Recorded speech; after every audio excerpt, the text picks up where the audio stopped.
How's everybody doing?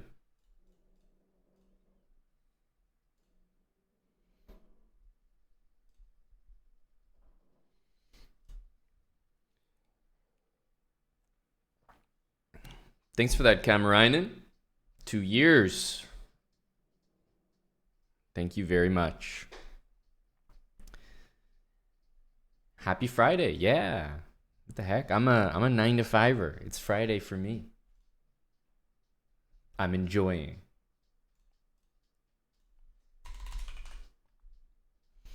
It's my Friday too.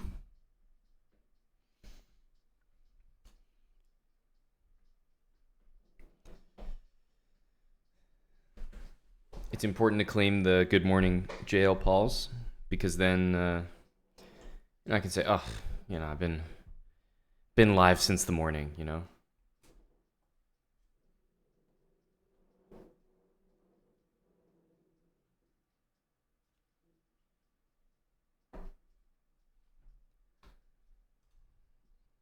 Hello, AB. What's up, Bagels, Big Kabasu, Chess Ninja? Good to see you, Nick. Mr. Nerd Rocker.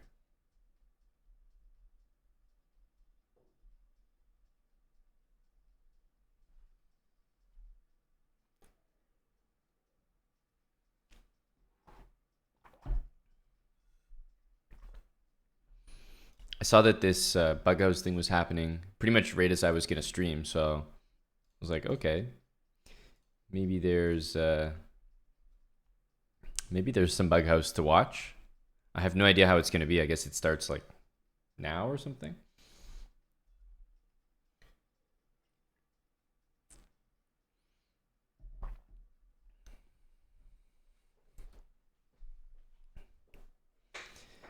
Nick, TBD if we're in New York City for the World Rapid Blitz, but do you think you'll check that out?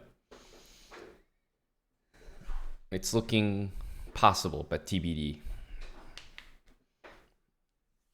What's up, OG? Hey,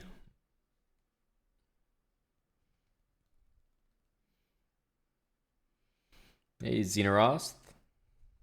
Theo. Top of the morning to you, Stu.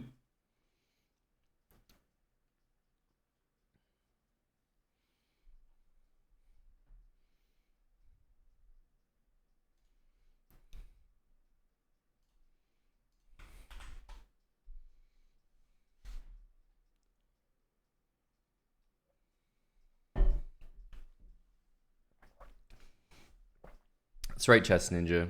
We'll see how it is. It could be. Maybe you can't even watch the games. I don't know.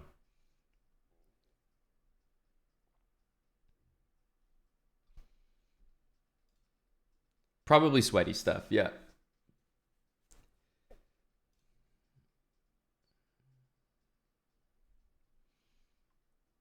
It's just exclamation mark course should take you there. OG. Nice easy link for you. It's just in our Chess Bra store. Same place that you can buy the merch. Howdy, Chris. Top of the morning to you too.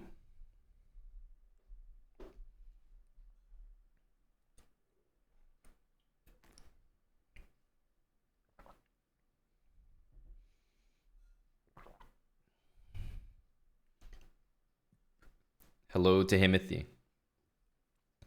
How long is your trip, Himothy? I think you were answering Rui, but I missed the answer yesterday. When are you back, or how long are you there? Hello to Bughouse enjoyer Himothy. Nitty, thanks for the 31 months. Welcome back, along with Yenner Chess, 9 months. Welcome back. Damn, a month? That's crazy. That's longer than I expected. That's what she said. Yeah, it was a good VOD, Chris. It was a good fight night. We did well. Got a couple rapid wins in. I like to hear that, JL. A little B6 or what?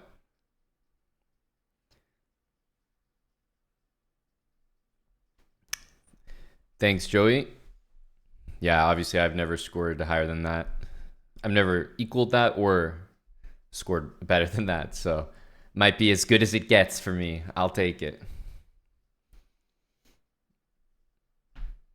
But I was also able to use some brand spanking new London theory from my new course. So all in all, it was a pretty nice and satisfying event. Very nerve-wracking though.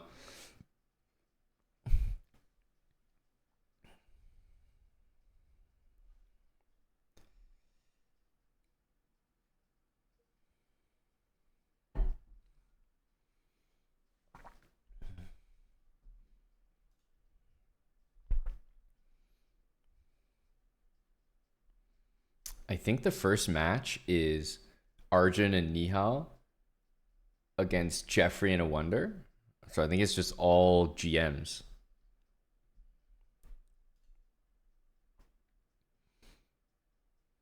Yep, all GM matchup.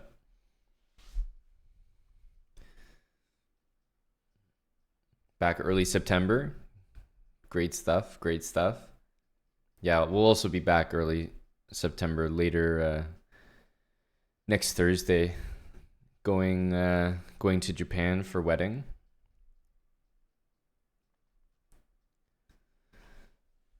So I'll be gone for a little bit. Yeah, I feel like I am as well, Chris. But you know, there is a part of me that just wants to see a grandmaster succeed. So Arjun and Nihal, there's a place reserved in my heart for an all GM team.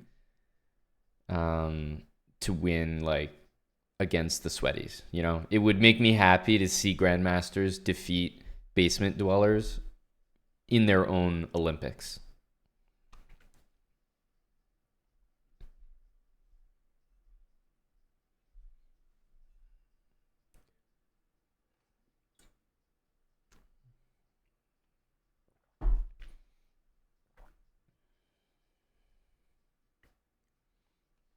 I'm gonna play Blitzer Rapid.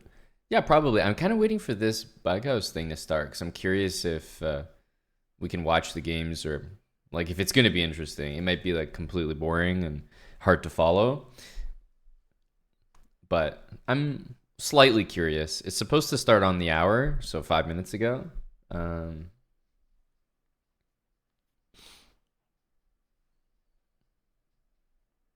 So kind of waiting to see. And had a coffee this morning, so just getting started, just saying hello. I have some interesting news to report as well from our rapid conquests. So I did something which is always comical. I go to my match history and I filter the games to rapid only. Never have you seen so many cheaters just jump to the top. They just all appear on the screen at once. Cheater, cheater, cheater, cheater, cheater, cheater. So we remember this guy.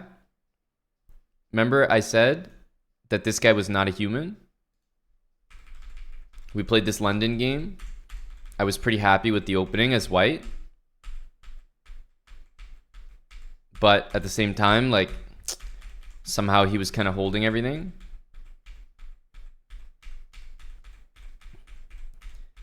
And, you know, even though I'm slightly better the whole game and I was kind of improving my advantage, there's something about that. I was like, he's not real. And we got to this position, right? And then here with 2 minutes and 28 seconds, he thought for a minute and a half and produced rook d7. I said, bro's not a human. Like, not even like first gen AI is this bad. He's not a human. I don't know what to say. He played rook d7. I said, okay. See, people don't understand. It's not the good moves that get you caught for being a cheater. It's the bad moves. When I see a good move, I'm like, that's a really good move. Like, he's playing a lot of them in a row. But as soon as I see a 1100 move, I'm like, no, that's a cheater for sure. These guys think they're throwing you off the scent by playing moves like this, but that is the scent. Like, if I had like one of those police dogs, I would show him this position, tell him to sniff, and just go with that for the rest of the training.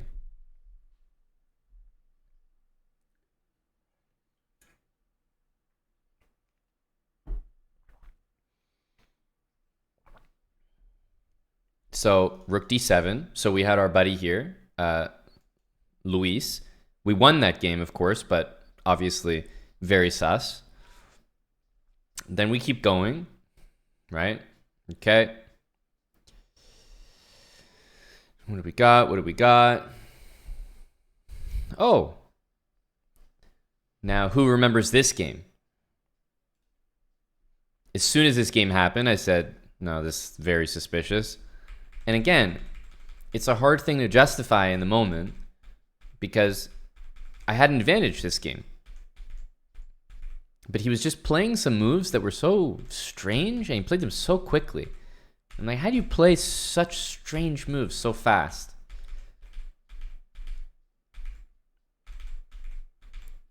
But I think, honestly, when he whipped out knight f8, I was like, oh, knight f8's a real good move. That's like a good move. Just couldn't handle him, you know? And just got slowly outplayed. And it wasn't even like this game was a big indicator. Knight f8's like a good move, but not insane, to be honest.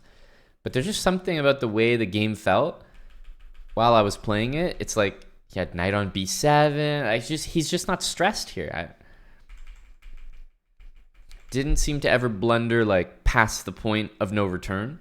He could always make up for whatever blunder he did. Yeah, knight f8, if I take it, he's going to move his rook and promote to a queen with that pawn.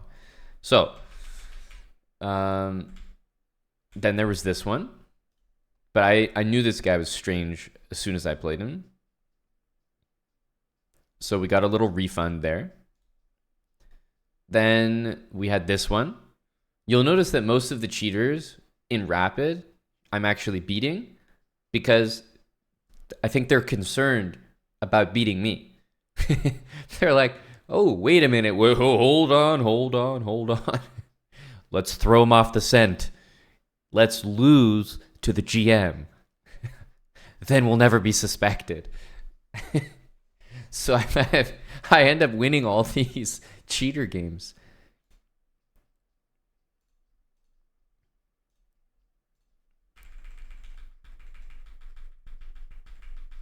They like cheat against everyone else, but they're like, oh, a grandmaster? Let me lock in.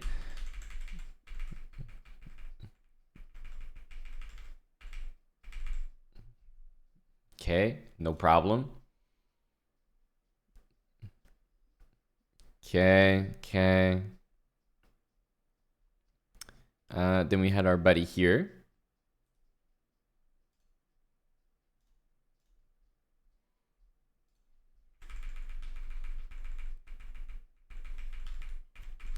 You know, a pretty reasonable game.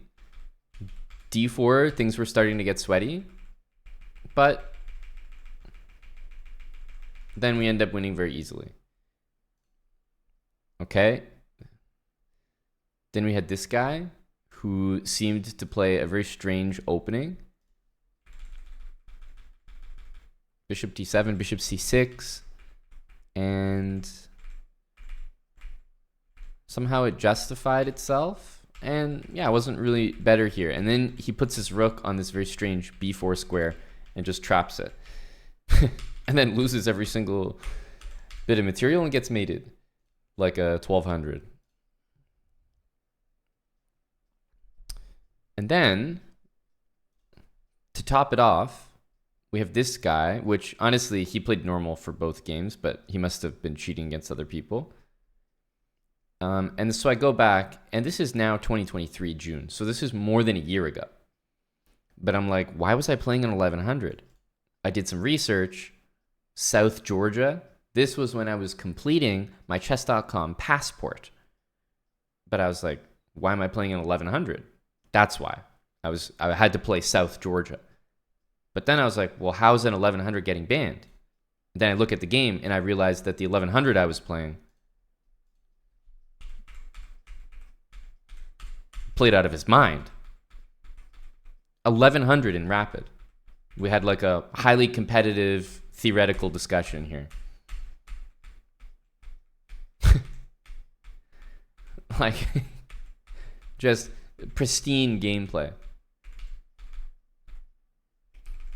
Bishop d2, bishop g5. I mean, guys just shuffling with me here, going toe to toe.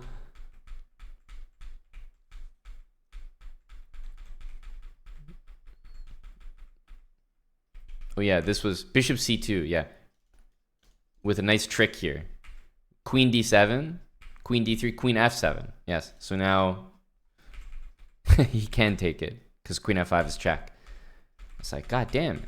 But then in 1100 fashion, when time got to 30 seconds, shockingly, he was unable to produce good moves and lost in a matter of seconds.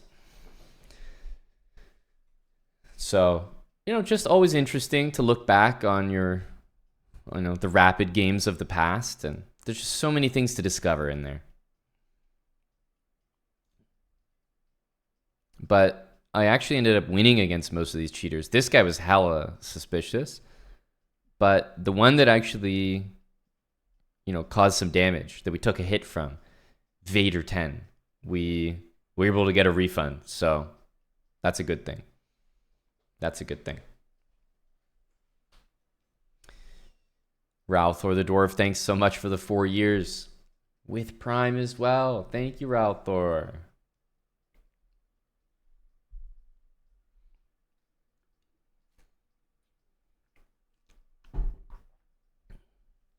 We also had Happiest Bear, 33 months. Welcome back. HBB. So we did get some credit for this. And that's a 2300 beating me at 2500. So that was a good chunk of rating that we lost as well. I think it's like 12 points. Latinum Blonde, 49 months, tier 3. Thanks so much. Latinum. Go Latinum. And although it's not going to reflect immediately on the rapid leaderboard, because I think I need to play a game for it to become realized, but it's 2606 on the leaderboard. However, in the profile, we can see the credit, 2618. So we did get our 12 points back for that nasty L. And that will climb us immediately up here to number 71. And at 2618 being 71st, truly with one win, we could, if we get 5 points, we could jump up to number 69. So, all we need is a nice friendly pairing, 5 points to the good, and goals can be hit. Just gotta plan things out properly.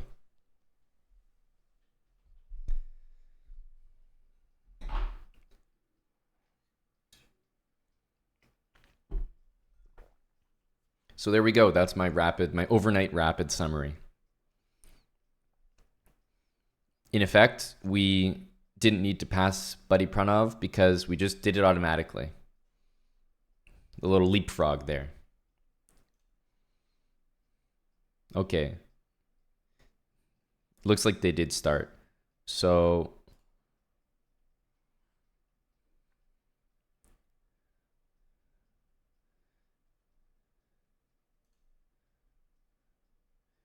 Chewy and Larso. These are going to be hyper sweaty games. So it's 3-0 for these guys already, just dominant.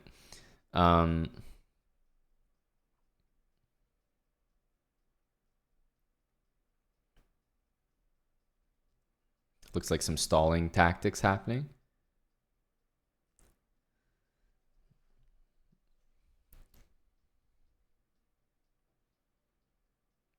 Hello to the most interesting man in chat, Gory.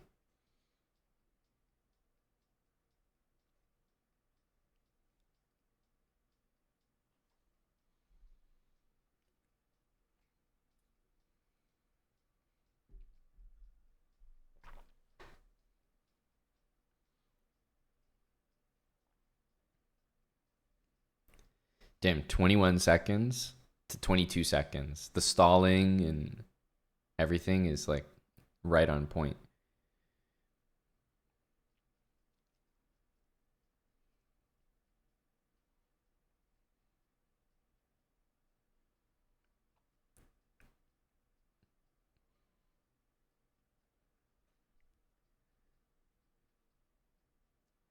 Does anyone really have a chance against Chewy and Larso? I'm not even I'm not even sure. I don't care that much about Bughouse, but these guys only lost like 2 games in the entire tournament.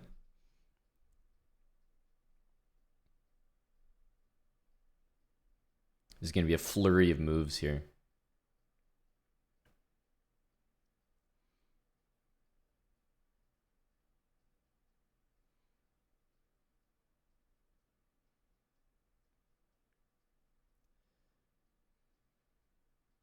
Damn. Him pre-move predicting that the piece would be dropped on e6 and that rook e8 would be played in king d7 is crazy. Crazy.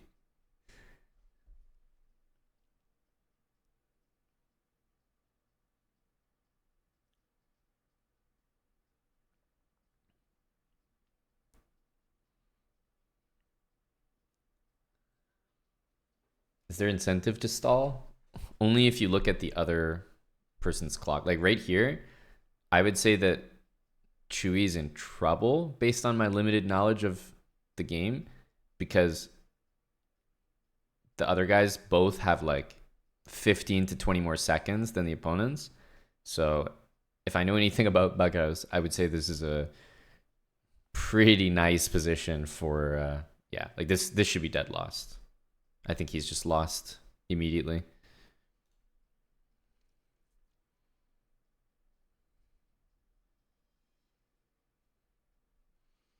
So I don't know why he didn't play rook takes queen, but okay, I guess. That feels like a choke.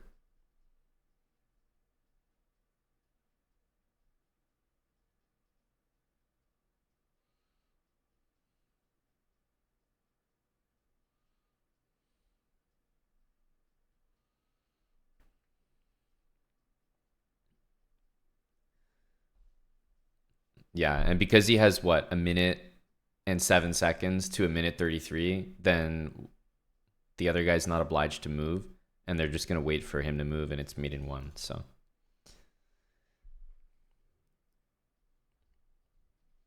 how chaotic are these OTB? I don't know. I feel like it could seem a little chaotic, but it always feels not too bad when you're playing them. And how's this going? Holy smokes, they're blanking them. 7-0. They're fucking adopting them. It is a lot of fun over the board. I'm a big believer in OTB Bughouse.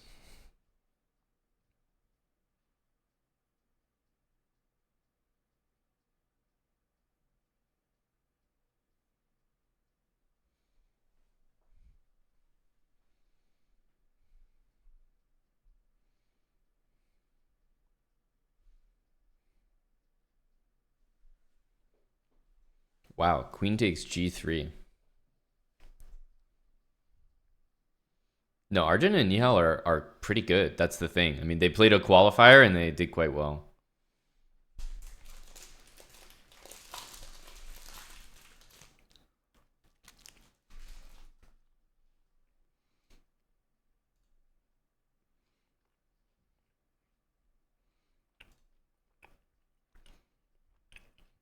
Little Plotkin's team doing quite well.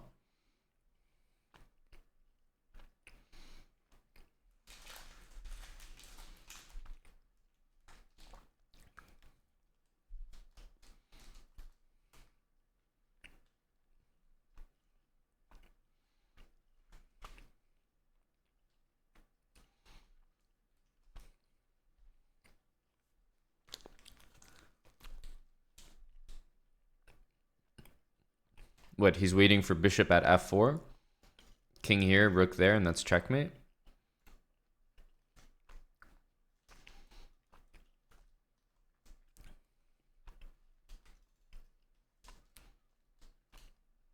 That's why he wants that bishop.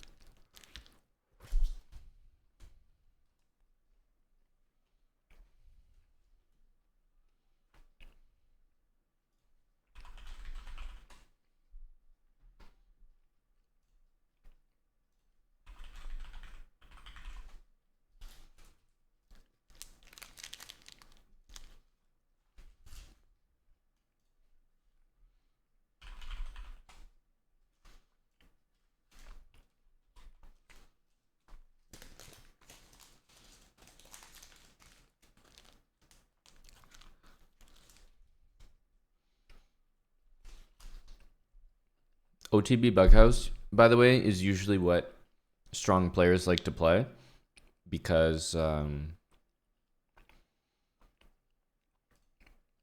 they don't have to compete in like regular chess, which is what they compete in all the time.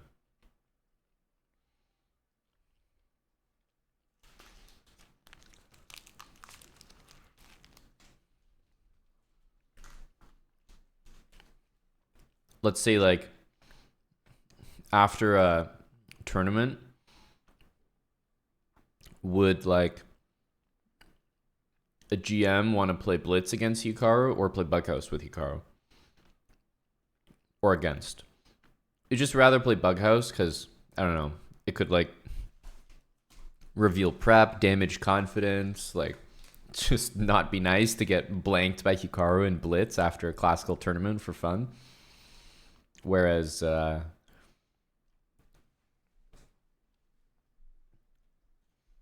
Bughouse, I don't think anyone would mind even getting adopted or whatever, because it's just not, it's not the main thing you do. Like it's kind of irrelevant.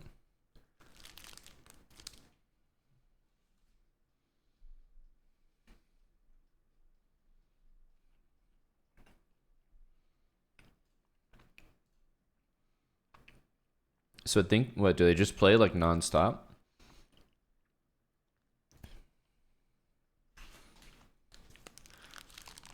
Oh, here we go. This is close.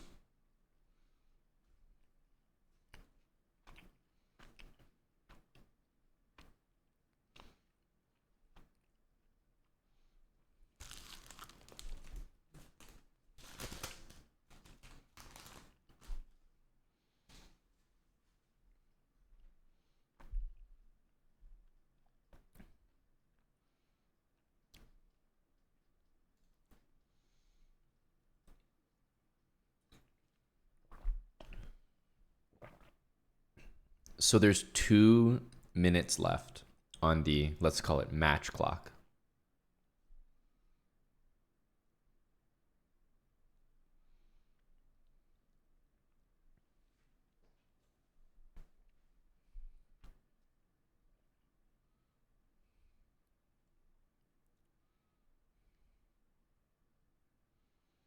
Damn, this looks like a KO.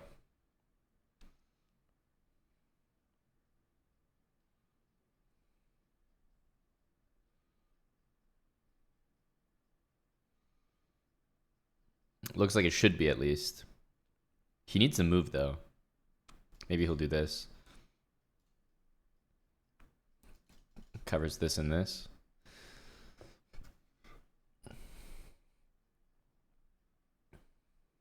Black has to move here. He's down on time. Yeah, he does. See? Wow. What a great player I am.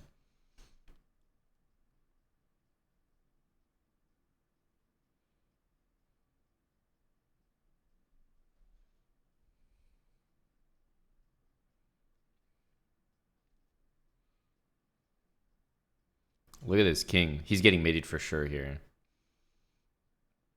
Has to.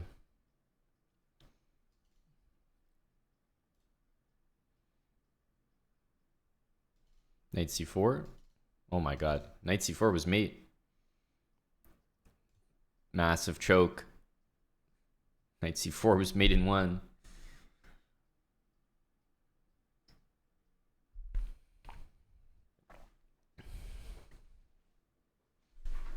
Wow. I think black just choked out the whole game.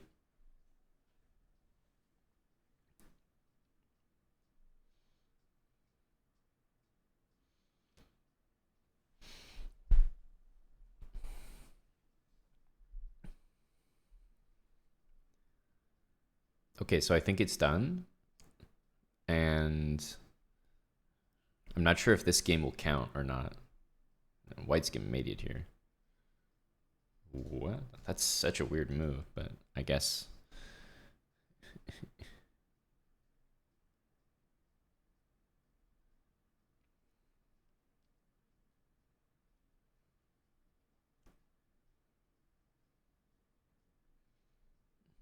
Four. These guys just stomped him. 4 brillies in one game? Now that's impressive. I wouldn't say 2 minutes is common for Bughouse in general, but for people that actually play Bughouse, like the sweaties, I would say 2 minutes is a very standard control. Like for people that play Bughouse, 2 minutes is very, very normal.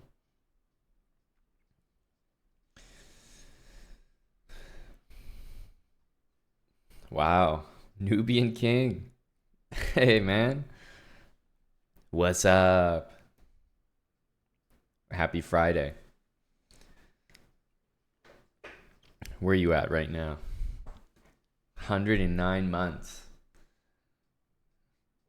I was thinking like, where you at? How's your Friday? But 109 months is a good reminder of where he's at in the channel. Because Nubian King's been around since the very beginning. 109 months.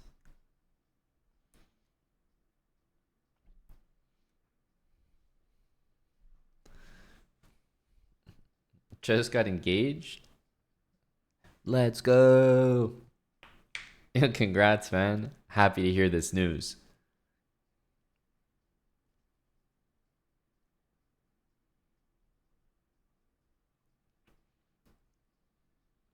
Something like that, Chris. I lost count.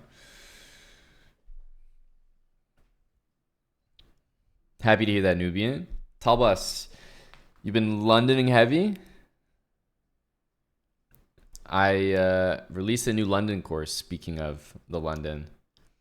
I don't know if it's something you'd be interested in, but it's got deep analysis on everything you need to know to play that opening at a high level. So it sounds like it might be perfect for you, especially at the rating you're at. You still have a lot of ground to go. But hey, regardless, happy to hear that success.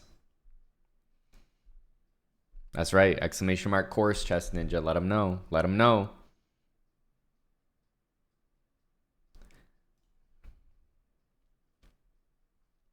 What's up, Asios? What did? All right, let us know, Asios. What was the tweet? What did it?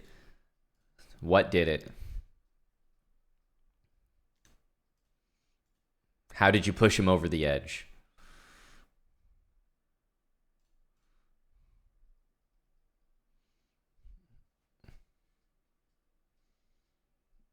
I guess there's like a tiebreak game going. Yeah.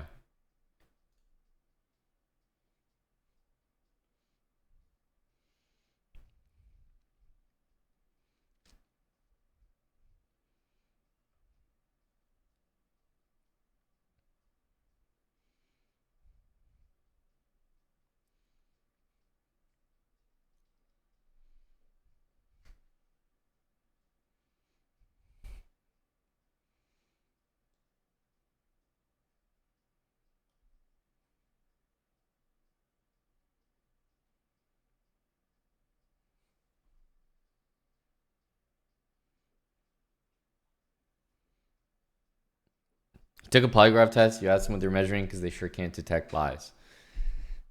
Wow, that's all it took? If only you had known that earlier.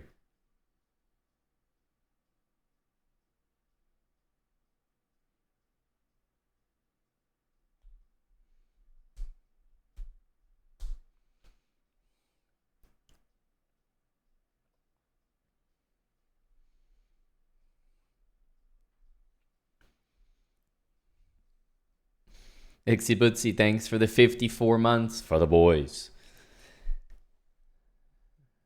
Appreciate that, man. Good to see you. Good to see you.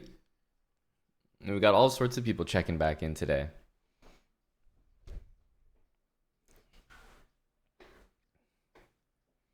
Especially, the 109 monthers.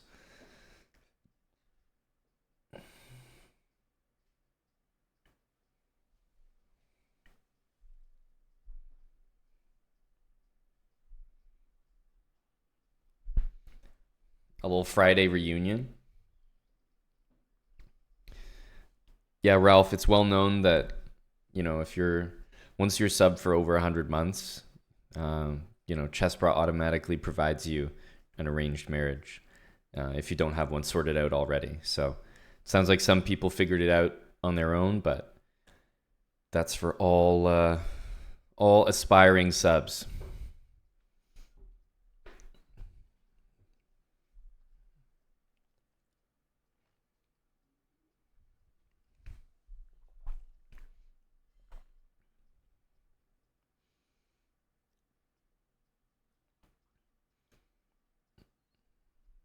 Yep, feel free to do your own hunting, Ixibutsi, but just know that in the back pocket, 10 years, we got you covered.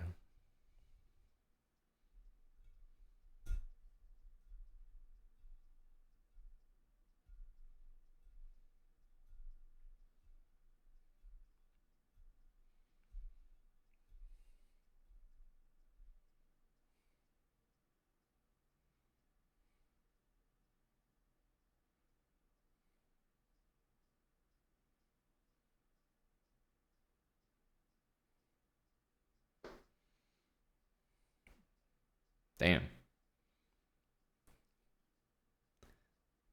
Feels like this could go forever. I don't know what they maybe. Oh, they do win by 2, I think, maybe.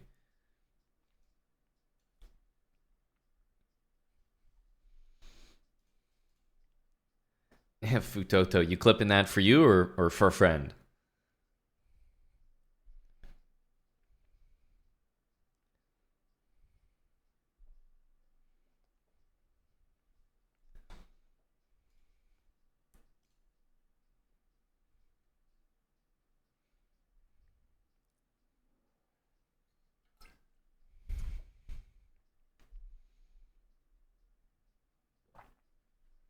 Blanquito Gracioso.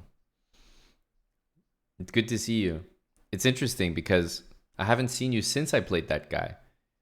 And I was just talking earlier in the stream about how, of course, that guy's account got KO'd. But you were suspicious of him. Just like myself. Of course, that guy didn't make it.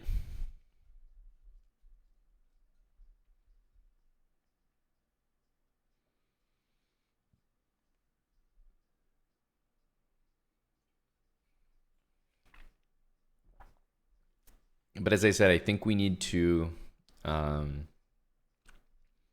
play a game for it to show on the leaderboard. But it is reflected. It did happen.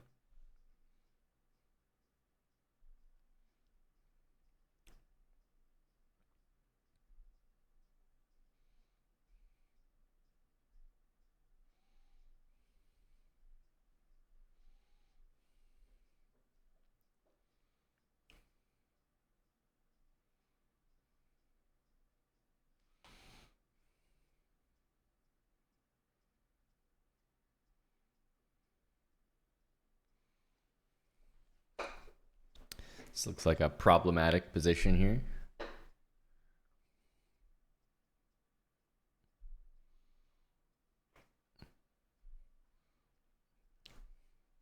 Curious how I remember your username? You want me to reveal all the tricks? All the streamer tricks? What up, Go 11?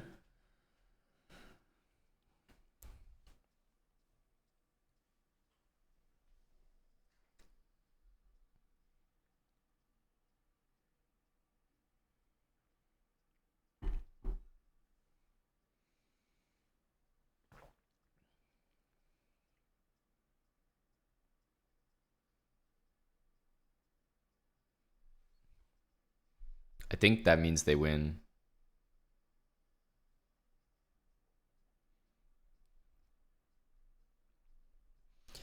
Yeah, exactly, Luca. You get it. You get it.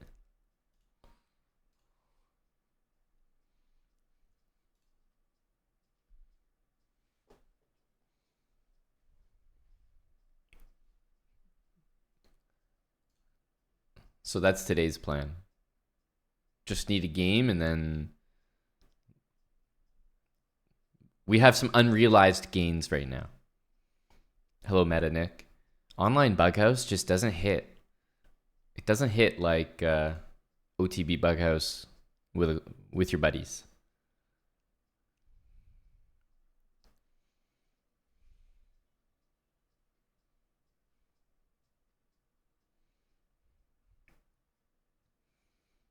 Thanks, Meta Nick. 46 months from Nick. Tier 3.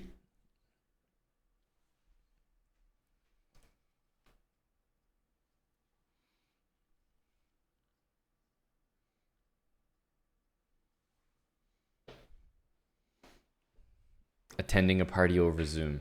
Yep, that's true. That's right, Johnny.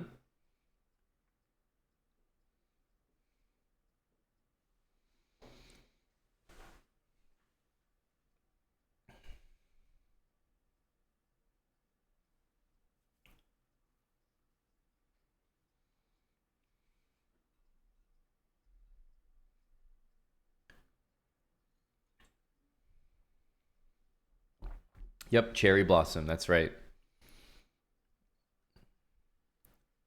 Cherry Blossom. Good times. Bughouse would be fun there, for example. Which one is that, Nick? Also, I know some people were talking about a more serious trip next year, the Reykjavik Open.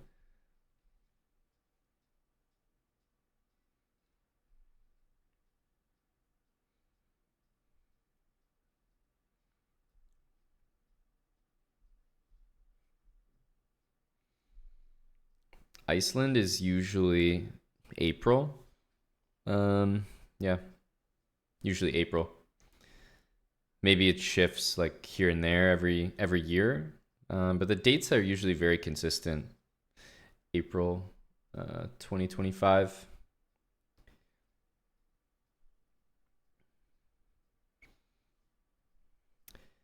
I think so, Ubitzia. Although I'm definitely not knowledgeable of like when it's good and when it's bad to visit Iceland. I just thought that it was good when we went. Like it's definitely cold, but I think that's part of the experience. It wasn't uncomfortable at all, and I know for the tournament they have a few excursions. You can obviously do them on your own, but um, they have uh, they have definitely some like geyser hot springs thing. I know they have like a. I mean, the Northern Lights is always dependent, so that's not usually possible. But they also take you to Bobby Fischer's grave, and it's pretty nice. But obviously, you can do your own thing. Those are just the ones that I can think of that are associated with the tournament in some way.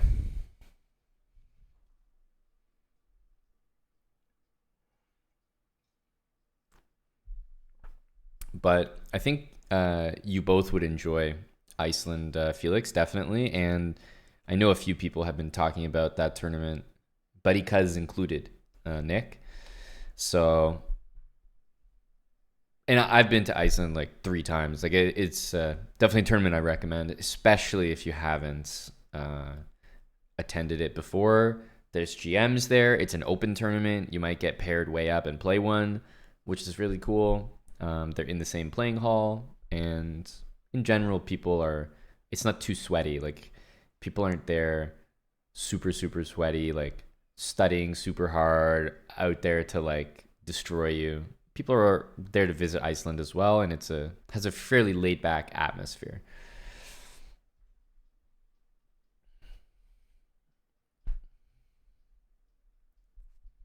Good time though, always. Good old Tesh. Thanks for 47 months. Thank you, Tesh.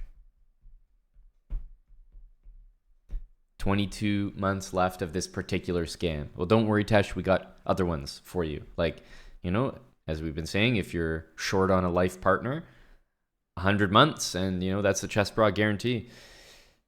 We'll find you someone. Nearly 4 years. Thanks, Tesh. Nick and Tesh, both nearing the 4-year mark.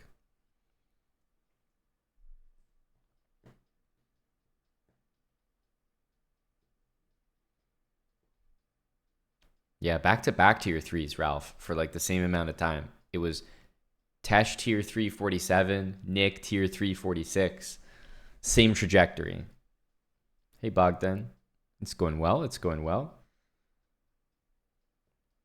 Was streaming for a while yesterday, but still thought I'd join relatively early today. See how the people are doing. Might play I think they just started here.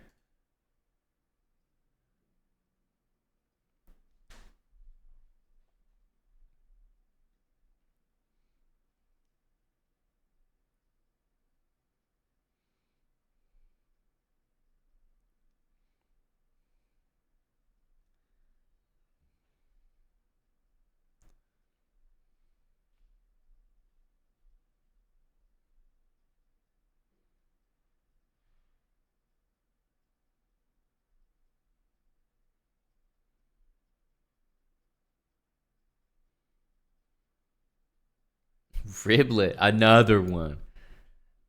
Lube Your Cube is a great name. What is up, buddy? Riblet.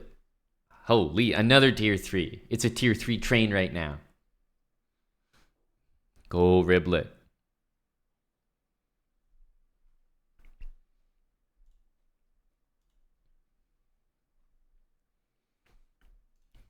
I don't know why I just thought of this, Digilals, but I take my coffee with milk, not usually sugar. But I'm not one of those people that if you put sugar in it, I'm like throwing up and I won't have it. I'll have it regardless, but I usually just do milk. Wow, so we just saw Chewy actually lose, well, Chewy and Larso actually lose a game. I just haven't even seen that.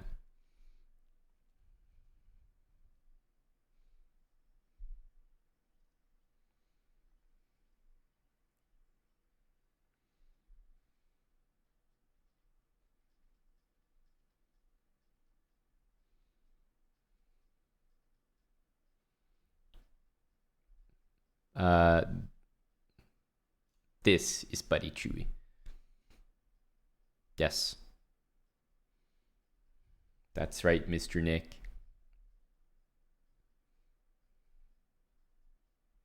Can't understand a single move? Yeah, believe me, I'm in the same boat.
Yeah, I think the real Bughouse skill, it's like when I'm telling people how to play the London in my course, for example, the way that I start the course is telling you how to handle black playing queen b6. Because I swear to God, people try to play the London. Black plays c5, queen b6, and white just like implodes. And then the London doesn't feel like a good opening because you just feel like you're losing every single position to that. And so I feel like the equivalent in Bughouse is like if somebody sacks on f2 against you with a knight or a bishop or whatever, like do you get mated right away? Because I feel like being able to defend, knowing like some techniques to defend there makes a big difference. Like if you see that sacrifice and you get scared immediately every time, that's a pretty bad sign. Is what I'm trying to say.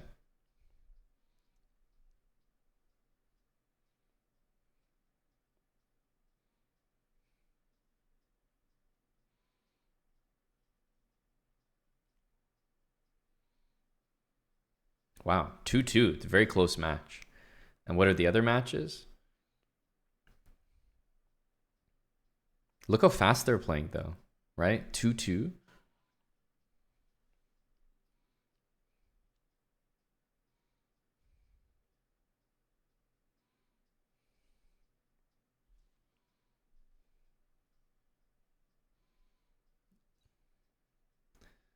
A Wonder and Jeffrey are quite good.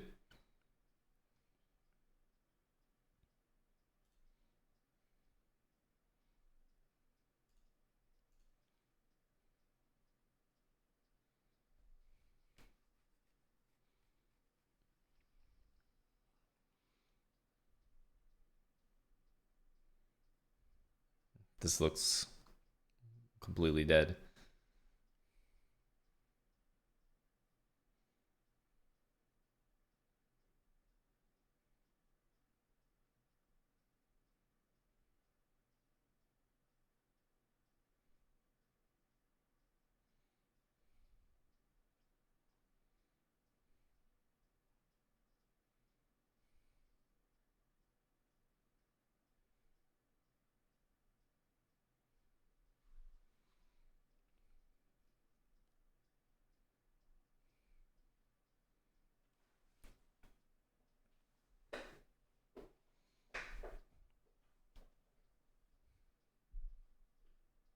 What is this format?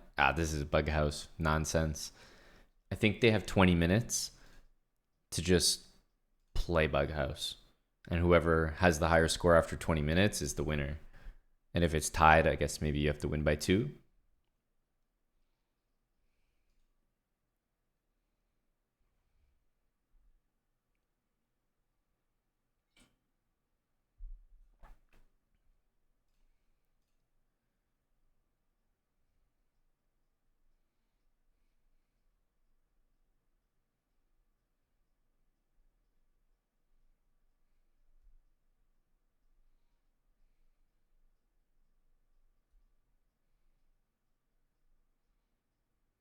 Damn, that was a quick checkmate.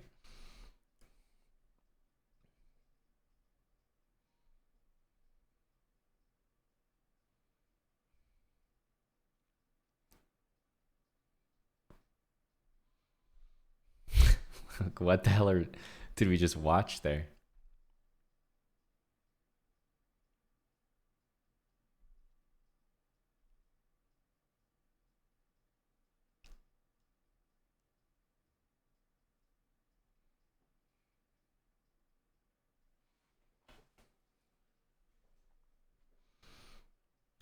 Hey, Mr. Monopoly. Am I good? Nah, man. I'm not that good. I definitely know a thing or two. Like, I probably wouldn't embarrass myself, but no, I'm not good.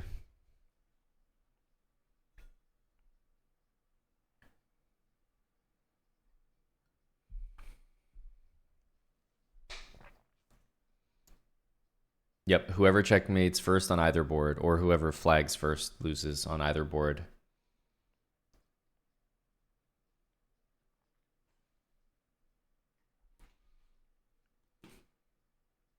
Yeah, Eric and I did all right. We both have a little bit of experience playing Bughouse. I would say Eric's definitely better than me at Bughouse. I don't think I've played it as much, but yeah, we were okay together. Just that finished just out of top 10 in one of the qualifiers. But all these people that are in the finals, they all won a qualifier. There was like 8 qualifiers.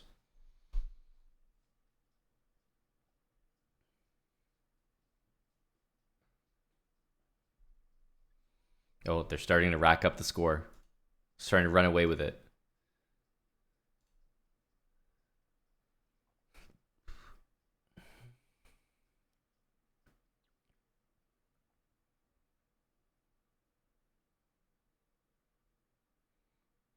They're just cycling the pawns. This sweaty Bughouse stuff.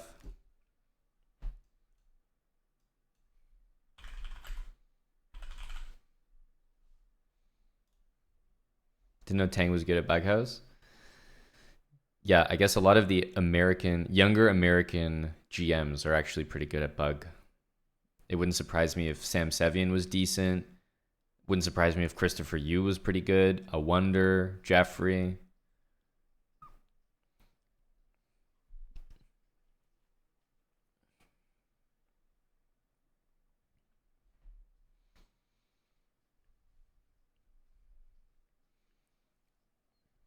I definitely think that not a prerequisite, but it definitely helps, is like being a good bullet player. Because speed is so important in Bughouse. Once you're up on time, compared not to your partner, but to your partner's opponent, then you can sit there and stall like quite a lot. F6 feels crazy to me.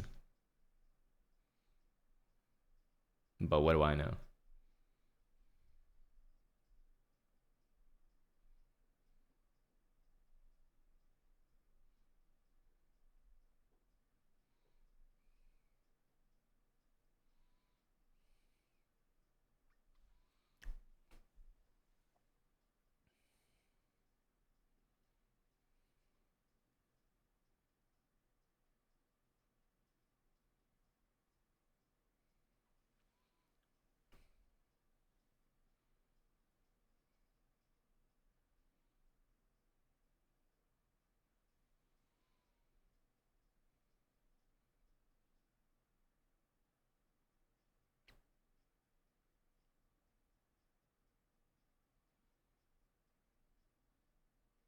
Wow, pawn at d2. This is impressive. Yes, AB, we've noticed that. That's a very strong one. Just to open things up.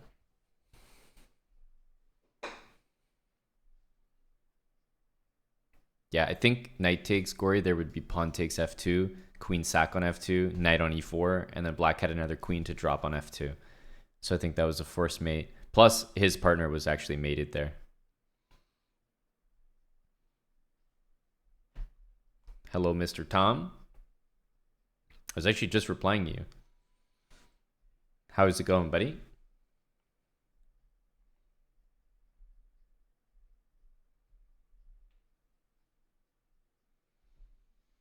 GM. The big 40.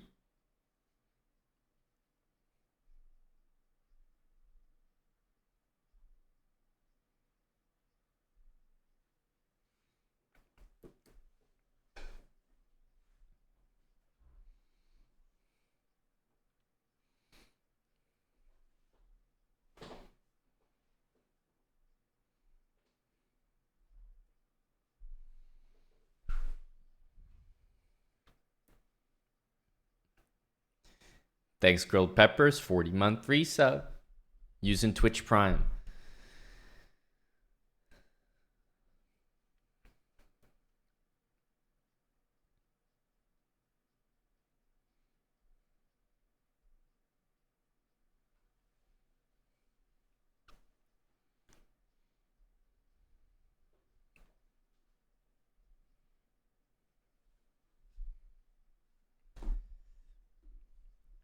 Would I also be a GM if chess was Crazy House rules only?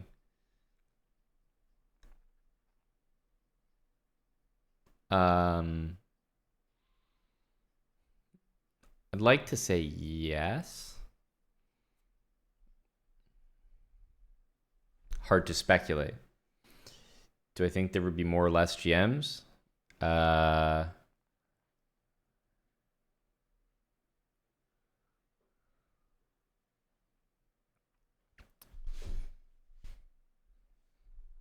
think there would be more.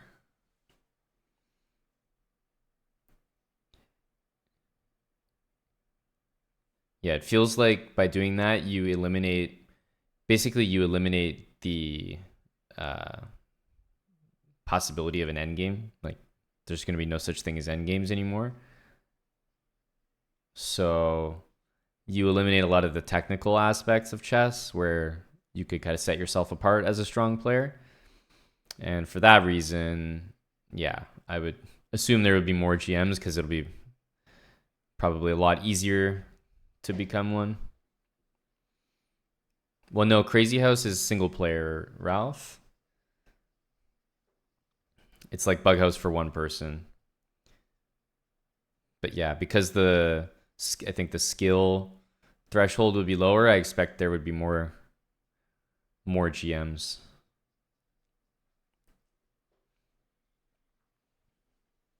Would I be a GM if I couldn't grow facial hair? No, there's a real question. 109 months from Tabar Jack. Thanks, buddy.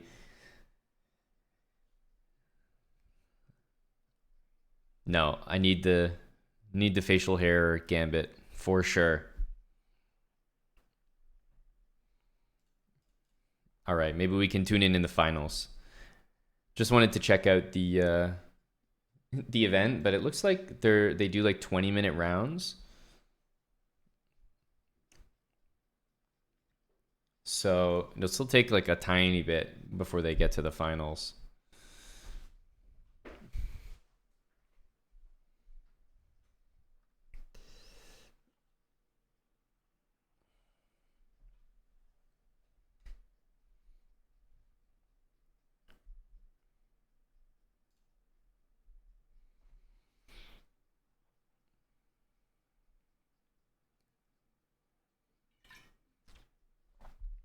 You are a super grand sucker. Fascinating. Thanks for sharing.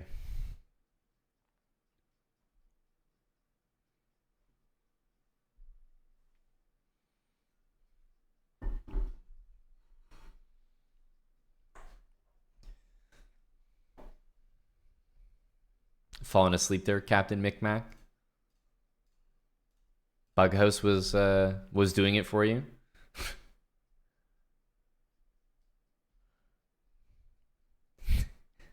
The basement bug.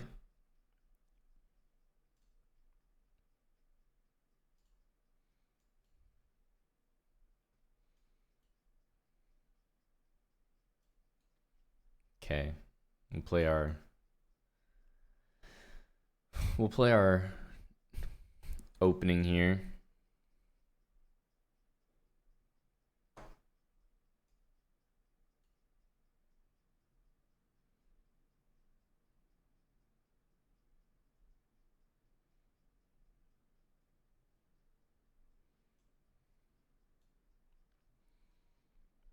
What's this opening called? I think whatchamacallit, the Owens. Yes.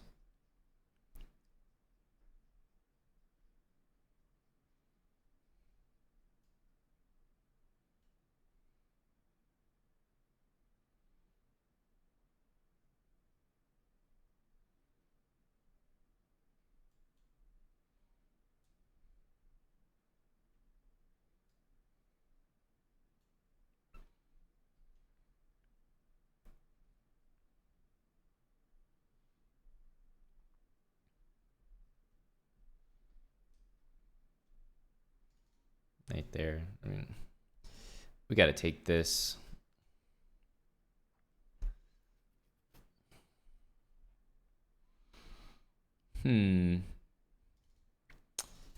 So we're obviously a little bit weak on the light squares here.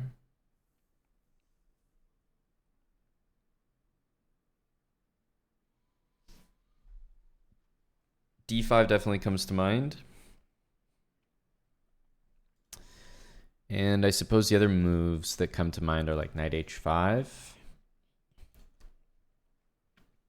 Trying to play knight f4.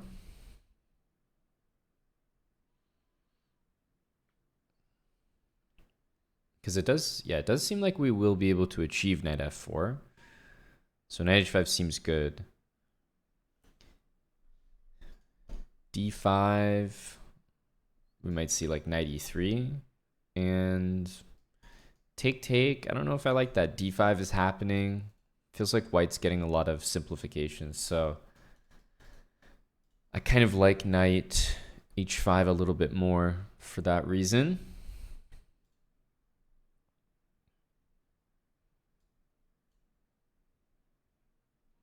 For the moment, we have c5 covered. It's knight e3. I don't know if maybe he's planning to trade the knight off, but yeah, let's definitely bring the knight in.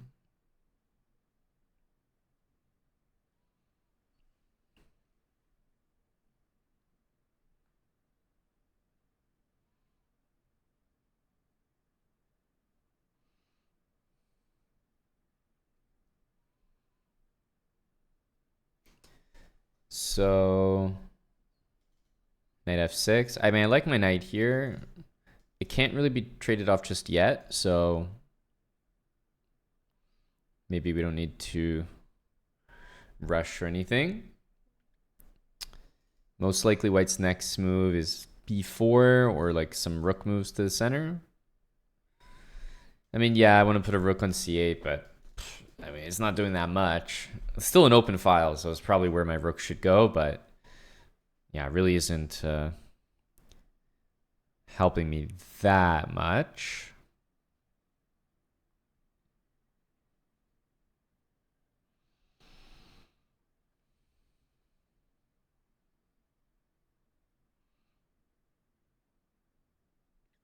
I feel that at some point we want to play d5, so I'm thinking of putting my rooks like that. Definitely feel that white's going to start moving these pawns here. Okay, just go rook d8. King f8 feels like a nice move. Yeah, there's b4. No surprise.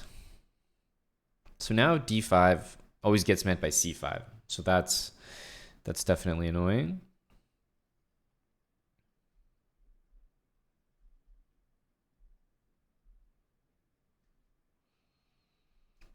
I think if a4 happens, I will play a5. So I'm thinking for the moment I want to leave a rook on a8. Because I'll either play a5 like now or even on the next turn. I probably have something more important that I should be doing, but I'm going to move my king. I'm not planning on moving it there just yet because that walks into horrible knight f5.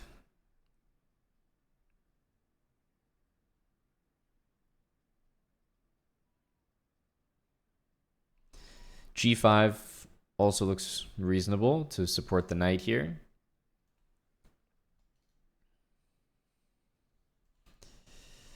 g6 and f5. Yeah, these pawns are no good for white, but the knight's very well placed. These pawns are very hard to attack.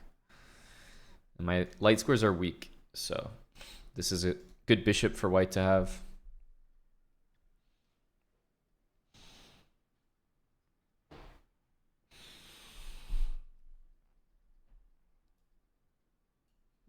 I have to go for this. I don't think I can allow a5. Takes, I don't want to take with the pawn. I actually want to take with the rook. b5, I have to say I'm reasonably happy to see b5. Now things are closed. Yeah, I'm pretty okay with this. c5 can't happen. I have to be very careful of it, though. Rook definitely belongs on c8 now because there's nothing going on over there. And I do want to play d5 in general.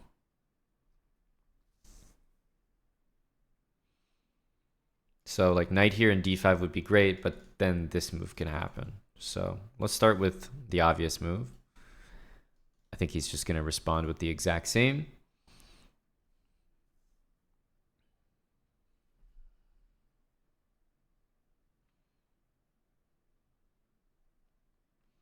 I think I might go rook c7.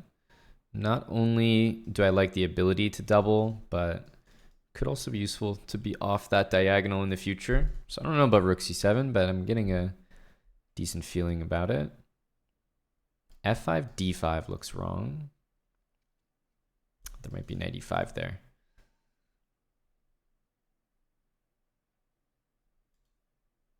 Okay, I feel like this move is okay.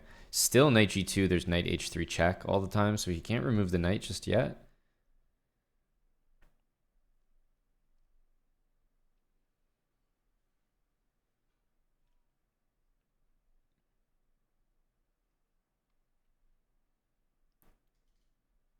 We can double at any point here.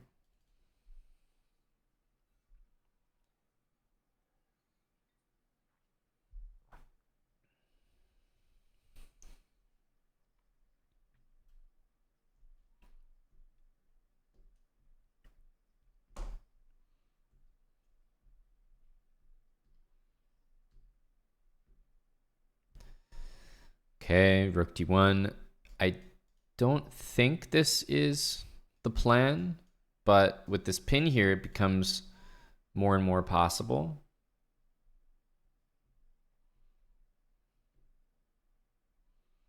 So I'm thinking of maybe doing this.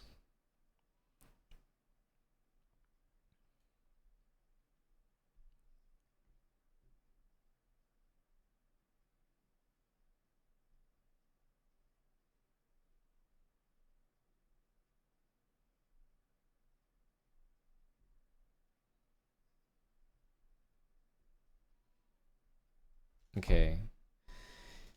h4. So h4 is definitely a target for me as well. So obviously I'm giving up on my g5 idea, but now I'm thinking about g6, h5. I played this to play d5, but I'm wondering, like, do I need to fix that there? Because, for example, h5 and knight g6, it's already hard to defend. But I just doubled the rooks, and white didn't really do anything about d5. So after d5, it can't be taken, and yeah, there's no push either. So I feel like we should definitely play d5.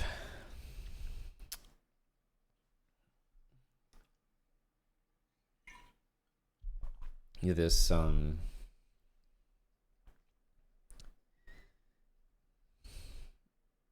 h4 move doesn't look too bad. Yeah, I think we want to go for this. Because if...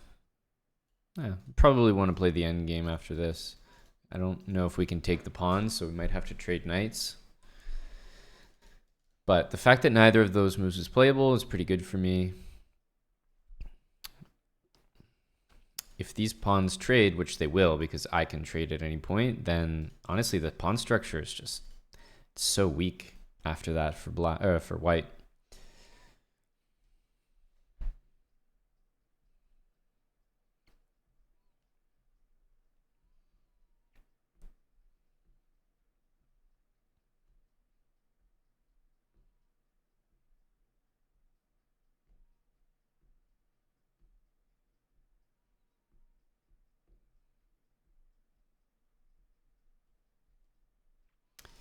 Okay, rook c2. So I think we're gonna see the rooks double.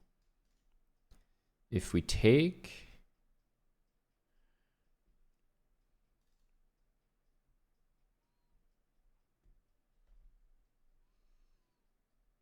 well, we're gonna have to take at some point.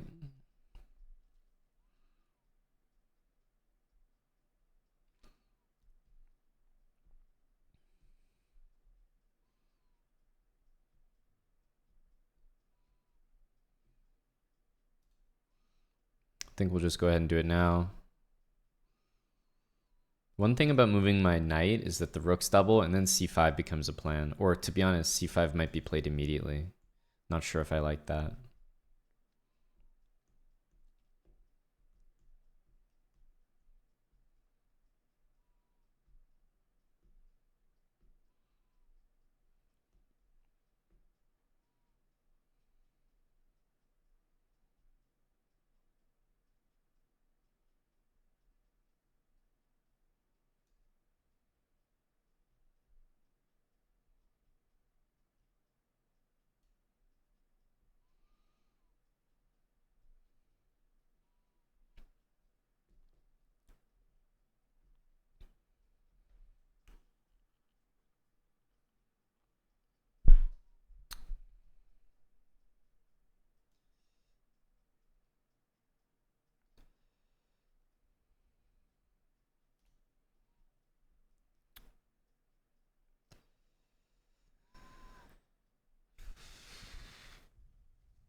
I'm gonna play king here. Okay, not sure. Maybe that's a small threat. If the knight goes here, I think we just don't really care. Can invade.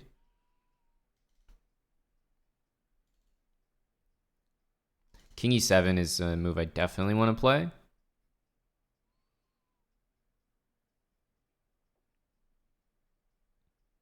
And my ultimate dream is to trade a pair of knights. If I can trade knights, I'm super happy. To be honest, a move like this, it's the worst kind of knight trade I could get. But if I can trade the knights and they just disappear from the position, I think I would be pretty happy.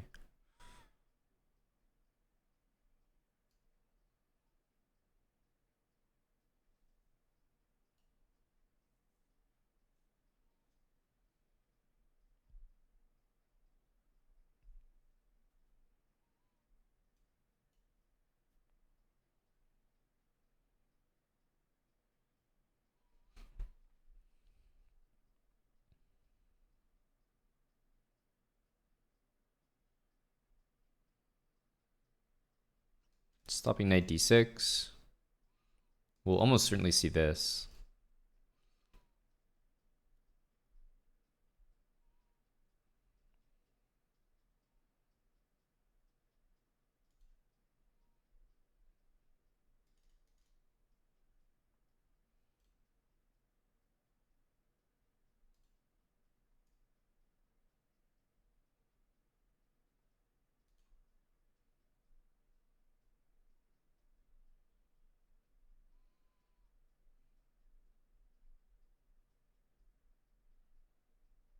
Yeah, knight h3, the problem is the king just moves. It doesn't really help me out, but I know what you mean, that it can't be taken.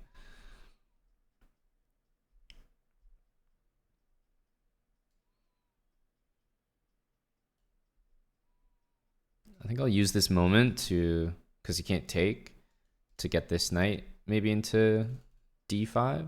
I don't know. I am handing this square to the knight. Okay.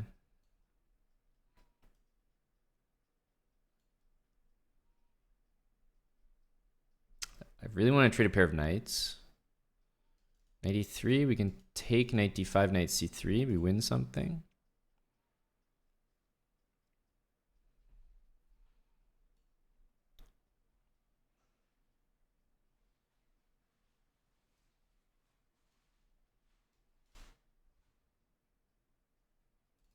Or maybe just that.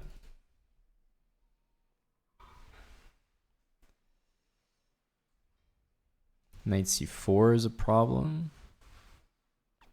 Knight c4 is a problem.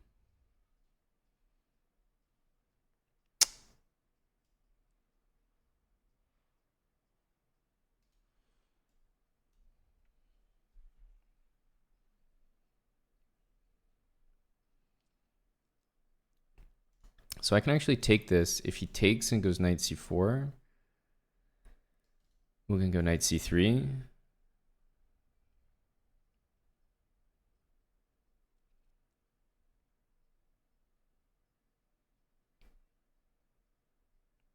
Knight g4, I think we toss this h-pawn. It's kind of irrelevant.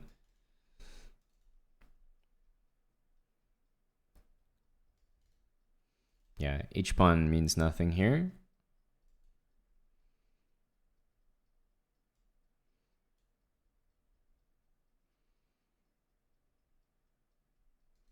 It's a huge threat. Knight h6, king e8, so that obviously he's not just going to repeat. King f8, knight here, he wanted to play knight d7.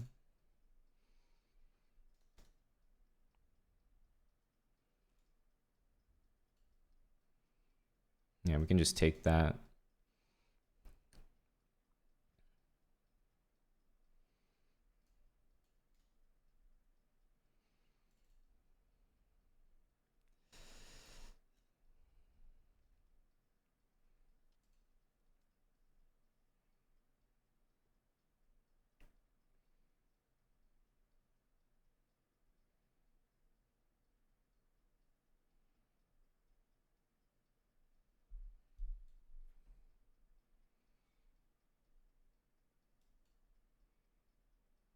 That was a small miscalculation there. Let's go here. Can maybe pre-move that.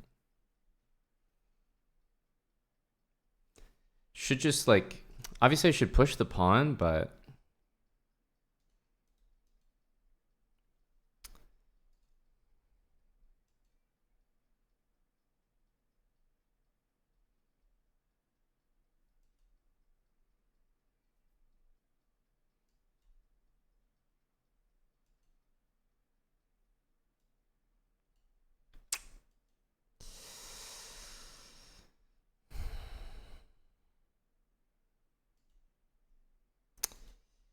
damn, I'm not able to do it in the time constraints.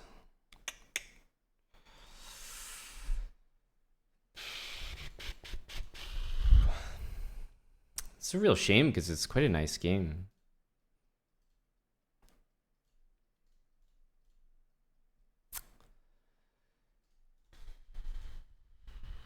Ah, damn. If I had at least had my king there, I could have said that I was at least playing on for a stalemate. If I played king there. That's pretty shocking to lose that, considering how nice of a game it was. Yeah, a3 was probably not great. I mean, at some point I just need to take.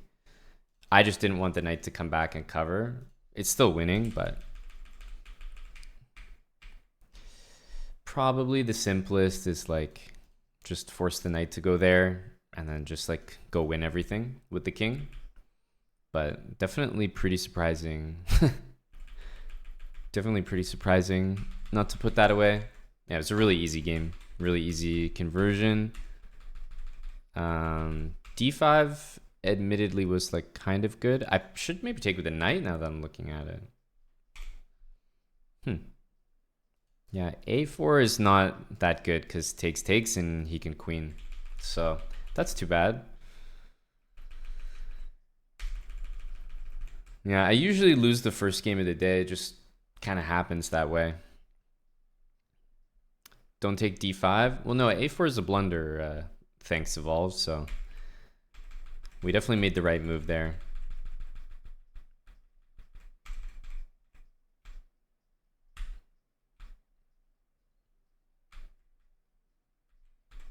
Yeah, this was all good. Yeah, the only thing is just at some point I had to admit that I needed to take this and just push. And obviously it's a really easy win because the knight is tied down there, so I can use my knight to just pick off that pawn. But for some reason I was convinced that I could win this without... like I thought that I could just win the bishop for the pawn very quickly. Or if you moved the bishop away, I felt like I could queen this pawn without letting it sack. And that's what I spent all my time on.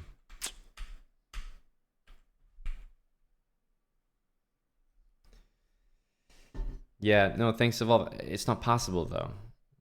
You're saying a4, but the bishop is going to take on e6. So it's a it's a great idea, but the bishop is going to control this square from afar. So the whole point is I'm trying to run this bishop out of squares on the diagonal, but I'm not really able to do that.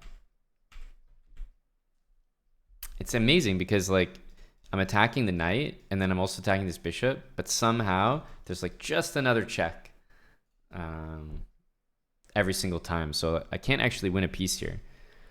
But yeah, that's pretty bad because this game is so one-sided. We get d5, like we just get everything we want. So yeah, I'm pretty upset not to have won that, considering it's an end game and it's like all my pawns are perfectly placed. We got the knights. White's pawn structure is awful. Obviously, we only lost it on time, but still.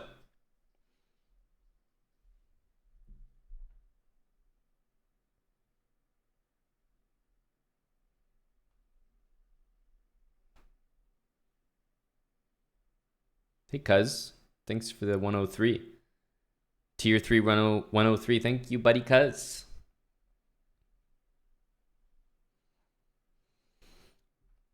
Well, again, thanks, Evolve. It's not the same position. I'm losing an extra pawn in your variation, and the knight was on g8 in both cases, so it's not exactly true.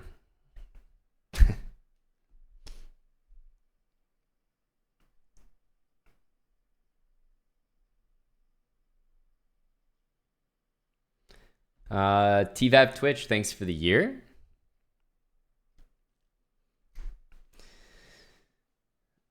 But I win the bishop because the A pawn is unstoppable. Oh yeah. Oh yeah, I didn't consider that. No, you're right. I missed that.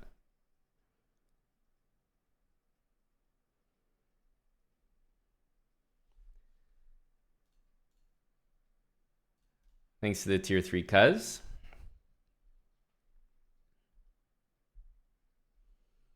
It all makes sense now that you say it. Thanks for that. So in the end, my rating actually didn't change. How nasty. We lost our exact points that we got from the cheater. 12.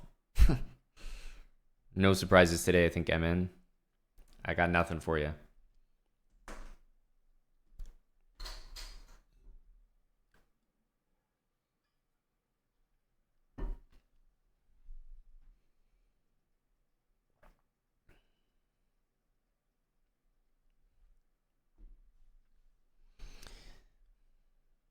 It's always more disappointing to just have like a very easy position and lose it. At least if you get outplayed or you kind of miss a tactic or something, then you're like, okay, kind of did it to myself.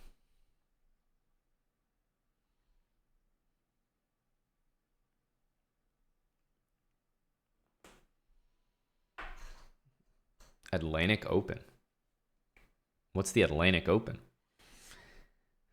Is that in Atlantic City at all? Nicola, thanks for the 1,000 bits. Some enjoyable fights last night.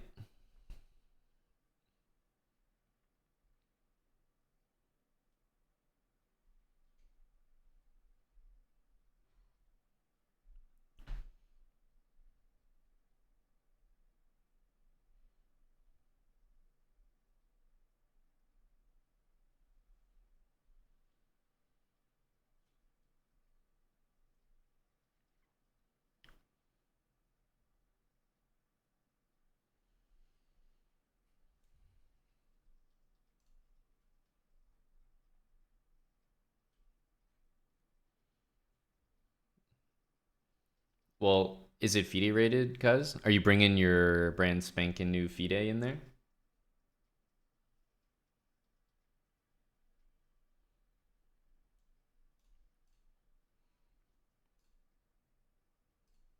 This is crazy. I didn't realize this was possible. But Chewy and Larso are getting blanked by a Wonder and Jeffrey. I didn't realize a Wonder and Jeffrey had it like that. 7-1? Damn.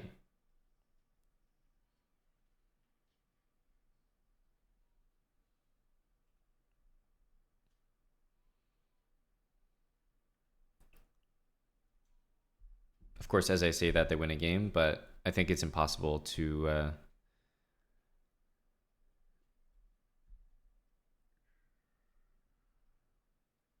I think it's impossible to catch up.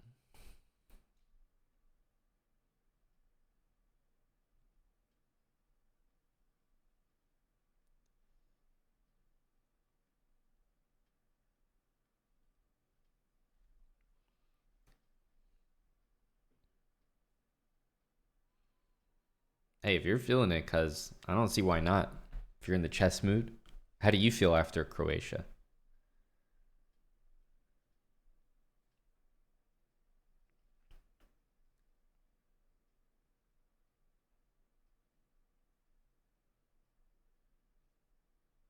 Damn, they're just destroying them. Exclamation mark premium, Chelsea Morgana. that the one you mean? Like you're upgrading and when you use the chest bra link? It should be that. Scenic, thanks for the 52 months. And thanks for using Prime.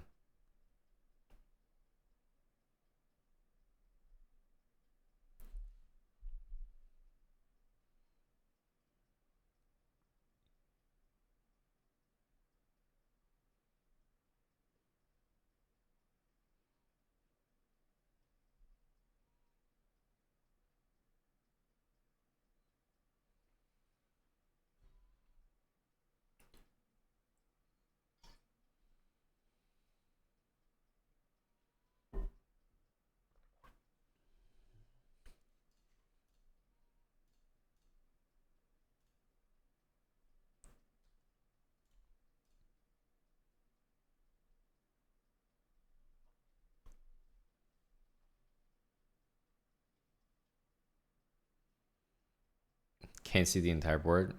Yeah, it's okay. It's Bughouse.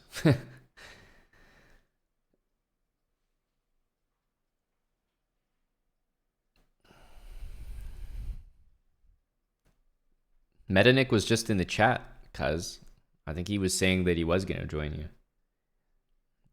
Or at least that he was strongly considering.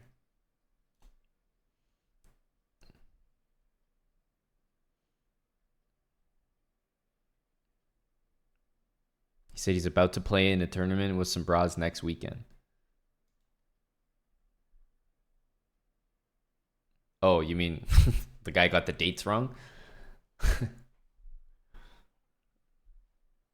Funny guy. Thought it was a week from now, and it's today.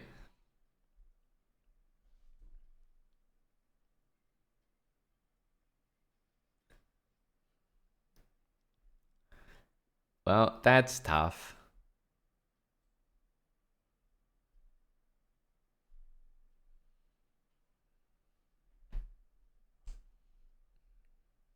Yeah, he was so sure. Even like just not even an hour ago. Completely sure.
Why so long to get a match?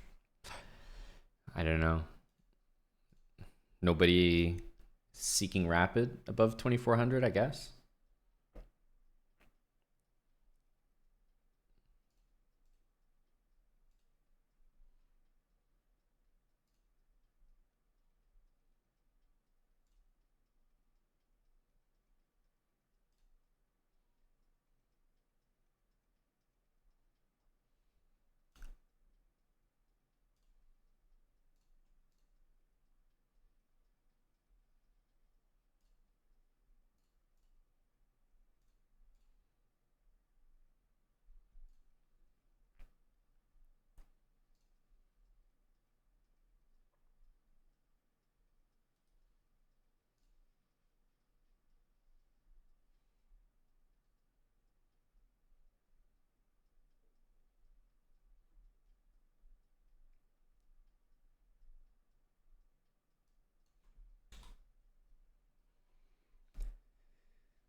I guess not a single person plays.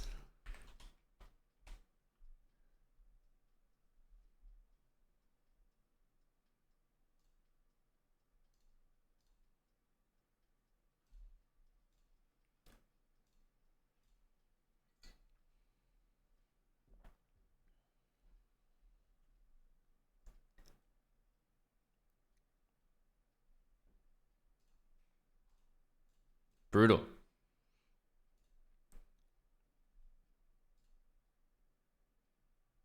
Okay, I guess I'll play a blitz game while we wait.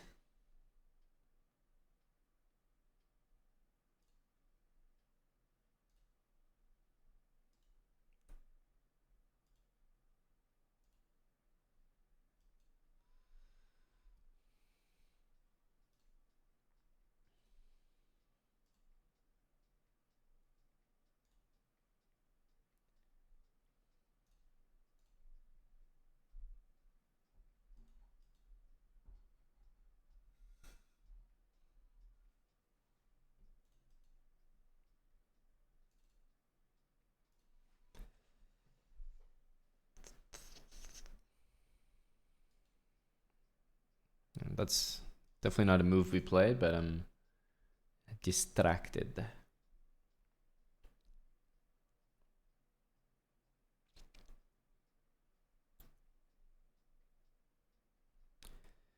Yeah, 2478 is not a very inspiring rating.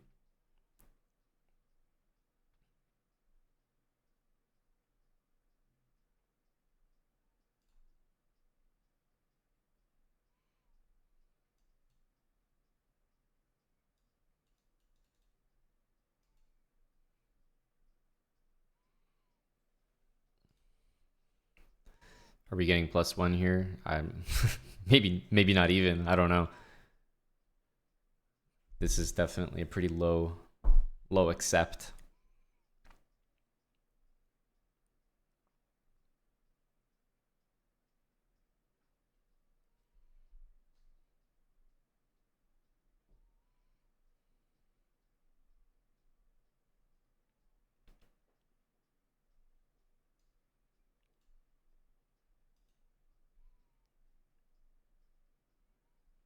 Are we going to see a knight d7?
Doesn't look like a very good move.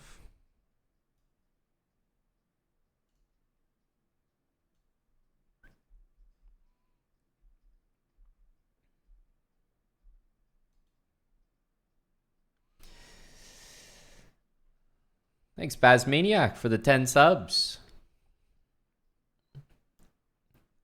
Bazmaniac, what does this mean? Hold on a second. Card resolution already? Thank you, Baz. Let's go over here.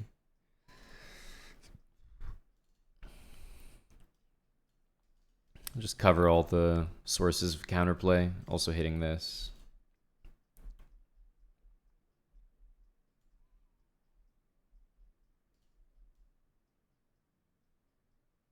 Yeah. Knight e4, we can go f3. Or knight c5, but f3 looks good.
Oh, +2.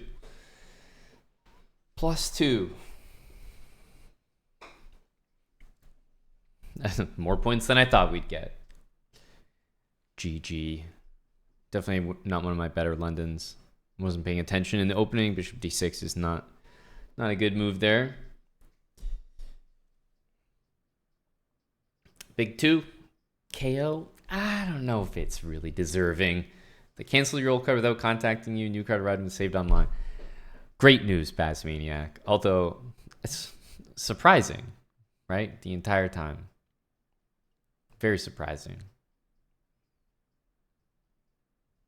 It's just canceled without telling you. They paused it without telling you. Canceled it without telling you. Thank you, Jay.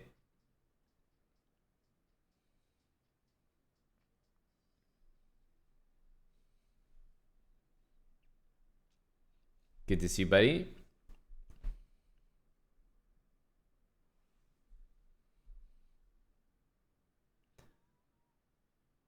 No, why are you spreading stuff like that, Tap Art Jack? You're delinquent. Oh, here's a great challenge.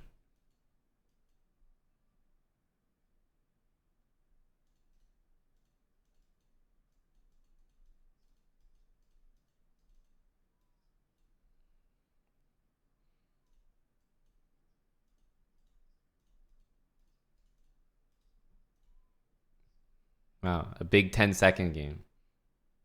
Woo. Yep, just racking up the wins there. Okay.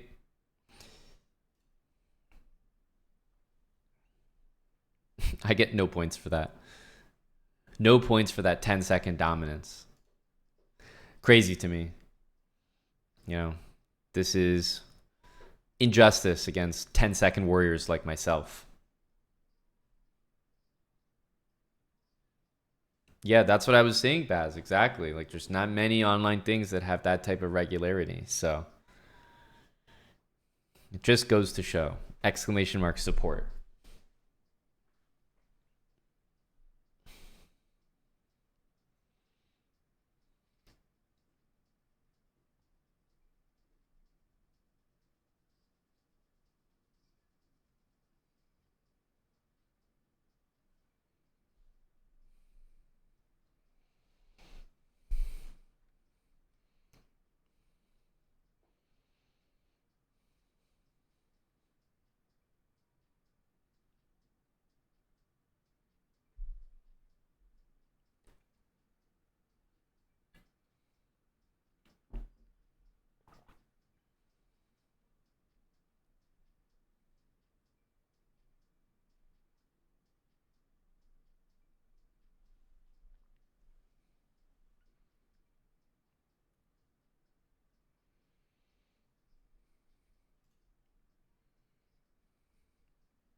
Damn, they're really motoring through this Bughouse event.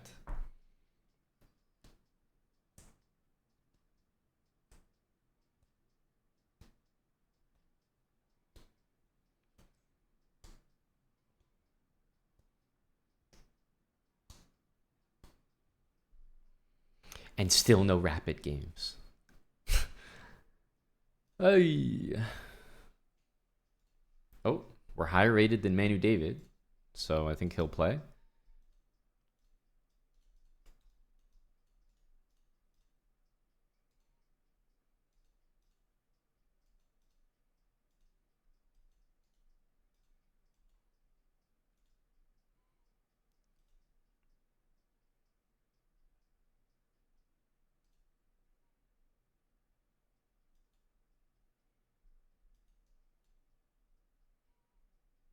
if we go here, he's got that move, so...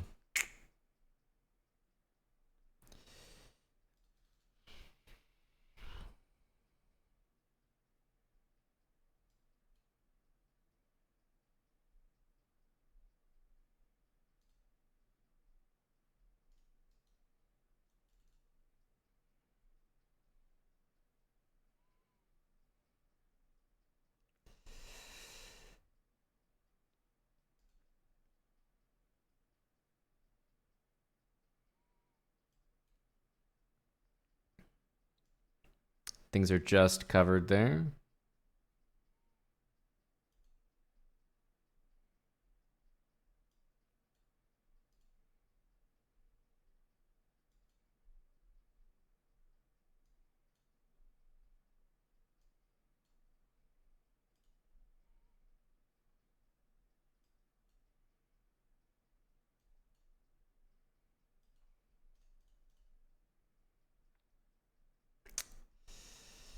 Wow, rook e7 would have been so unpleasant.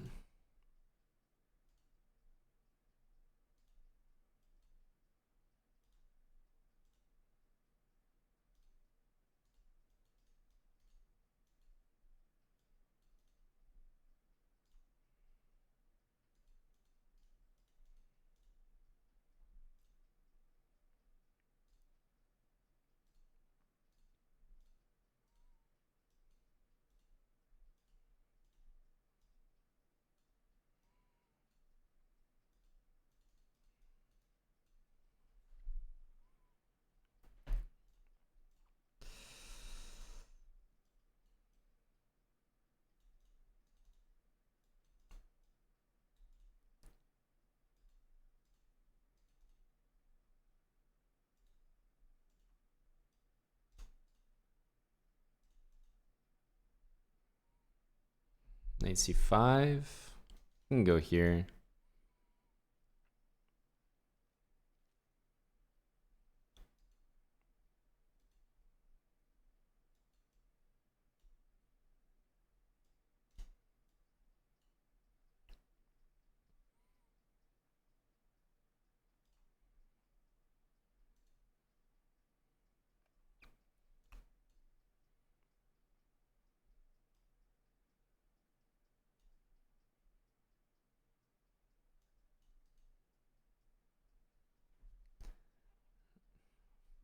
Honestly, Danger Dolan, I think that's exactly how it works. It's a script.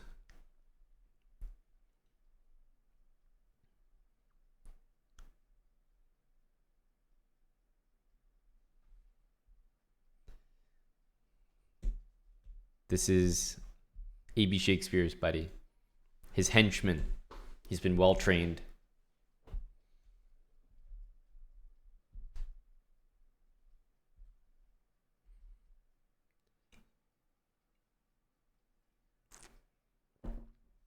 Yeah, thanks for the 2 games. Real keen on that. Nice little 2-game spurt from Manu. Okay, this is Manu's buddy here.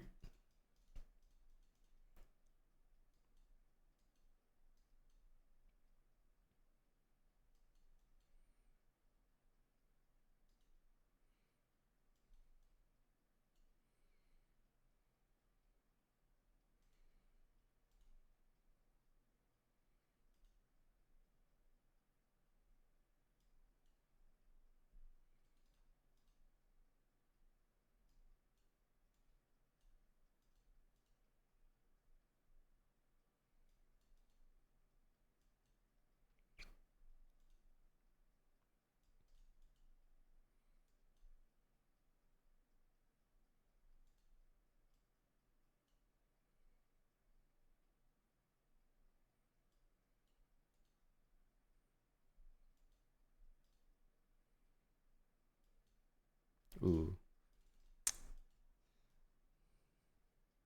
Very wrong.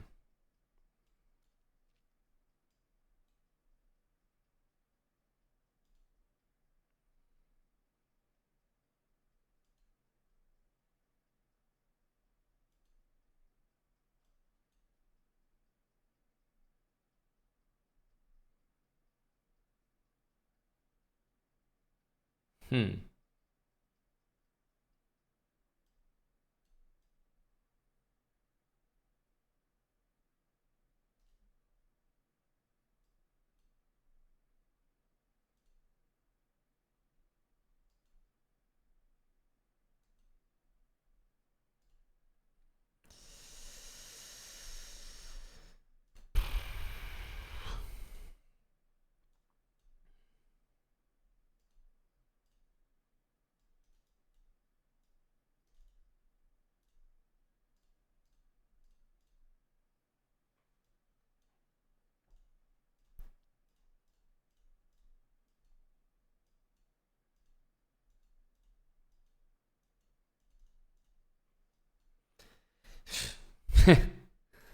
It's the 2600s that are a problem. Honestly, the annoying thing about this was that it's like, what am I going to do? Draw the game? And there's not really any way to play for a win. And then slowly, as I was getting away from playing for a win, it was like, okay. By the time we're not playing for the win, then king c5, d5 can happen, and there's nothing I can do about that. So we either definitely have to draw it, or I'll end up losing it like this. It's the annoying thing about playing weaker players.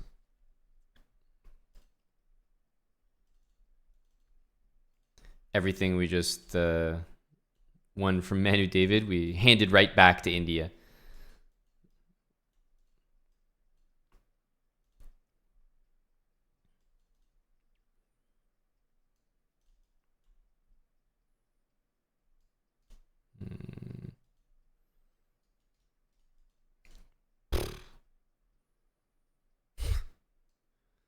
Just insane. H3 like that.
It's funny, of course, because he was the one playing that game on to flag me.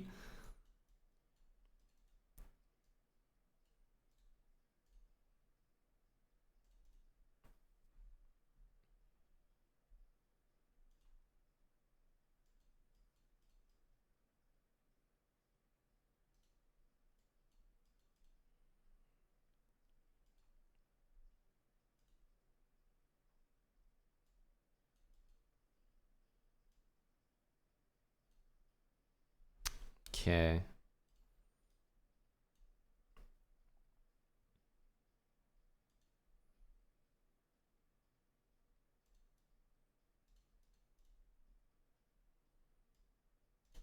F4 he's going to do.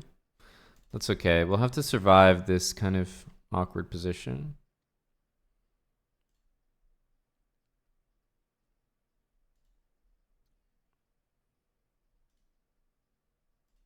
It's just sitting there hanging for the entire game, I think.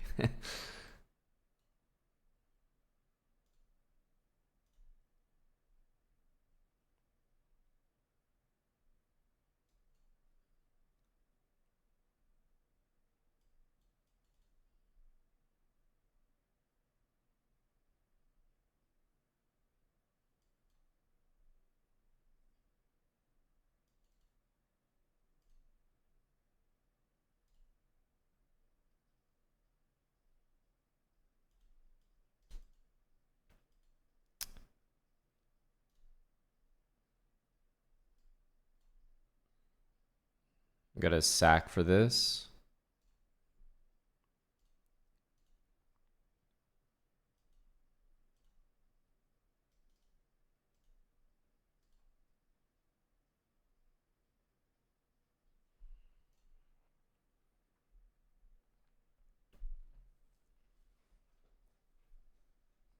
Just need to play Manu David. He just has to show up here.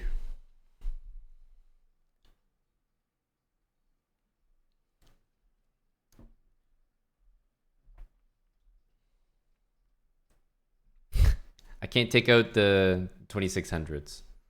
Only the 3000s.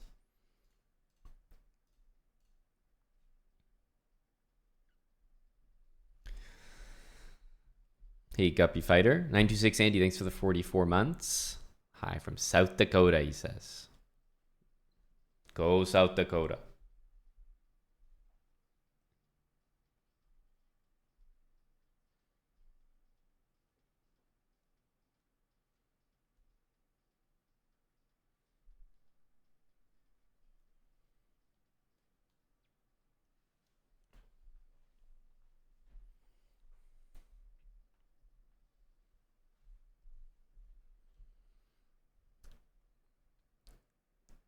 Where is Manu David?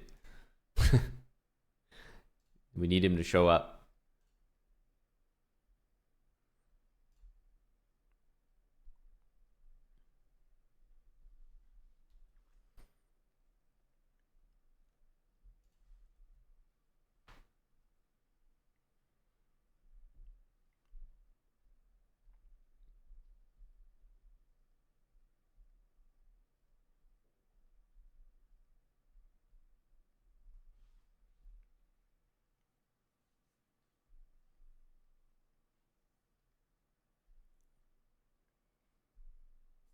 Still nothing.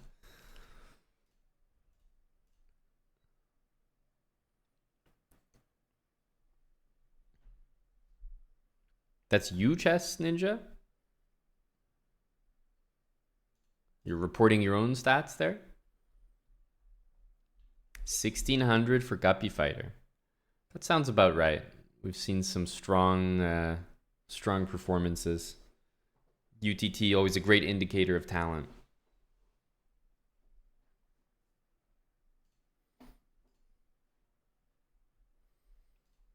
So I lost to the 2600, but then I took the rating back from Manu David. So it's like Manu David is handing the rating to him.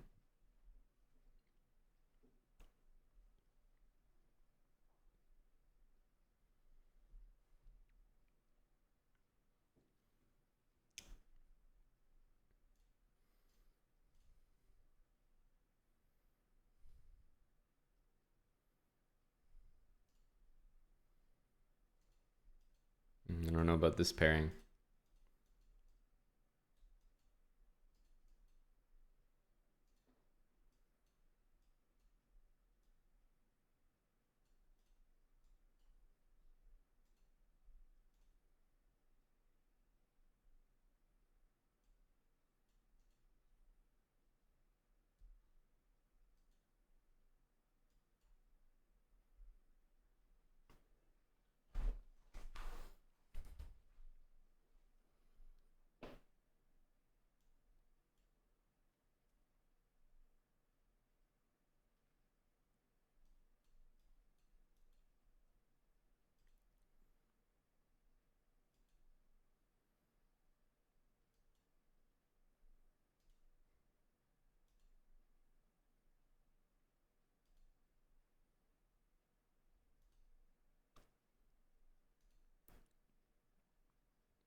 Hmm.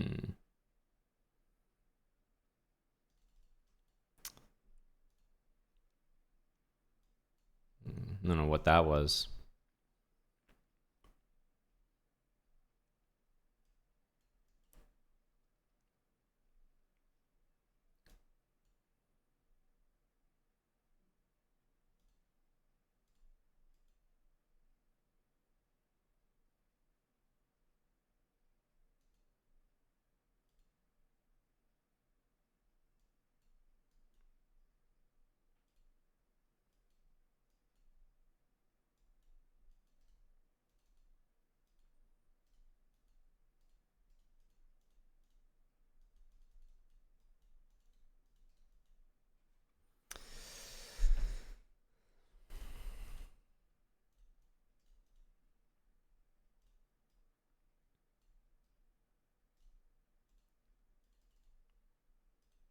Oh, that was a mouse slip, but I suppose not the worst.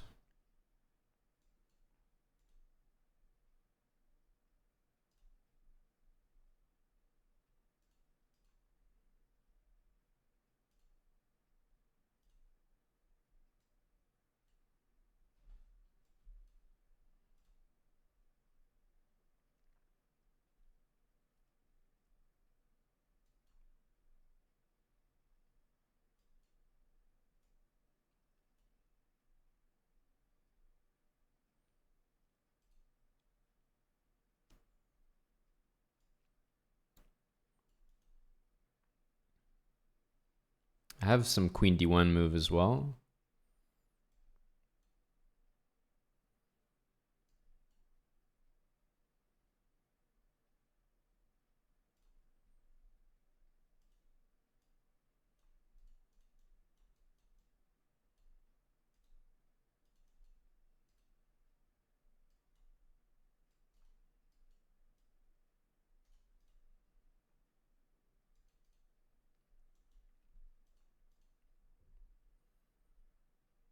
This looks pretty good.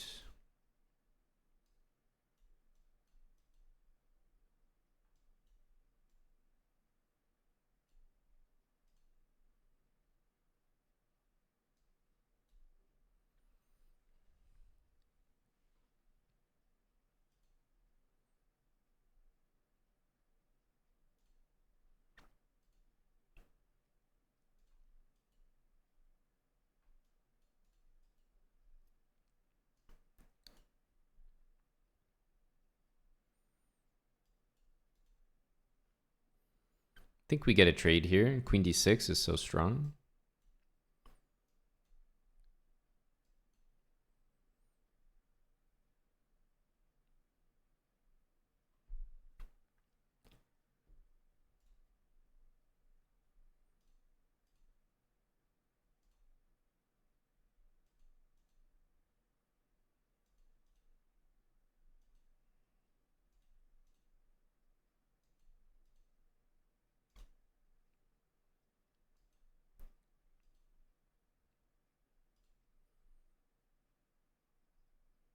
Wow. Resigning down a pawn only. That's big respect.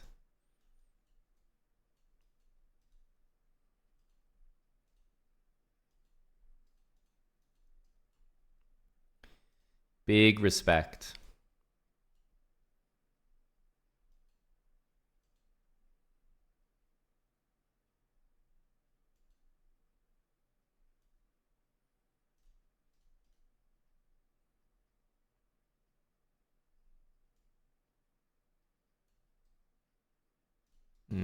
We can just do this anyway.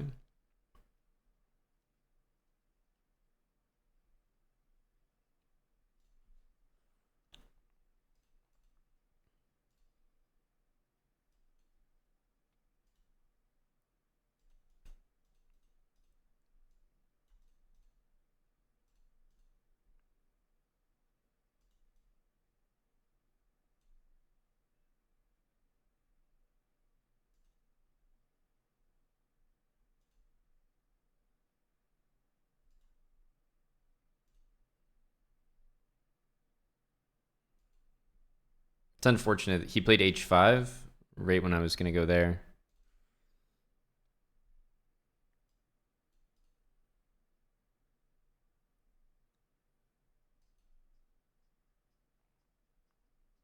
Happy to repeat that line though. I mean, I'm happy to repeat literally every line we've played, which is why I am repeating them.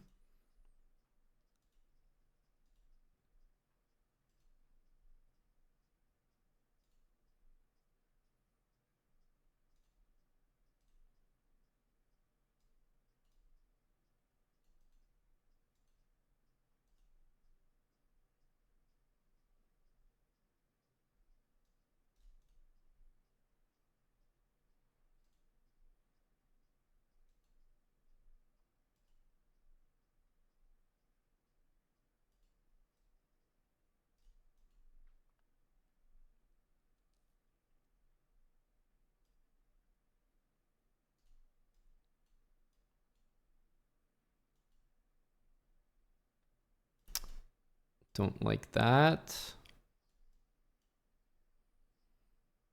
Do not like that at all. Oh, my pieces are so offside. Try to get knight c5 here.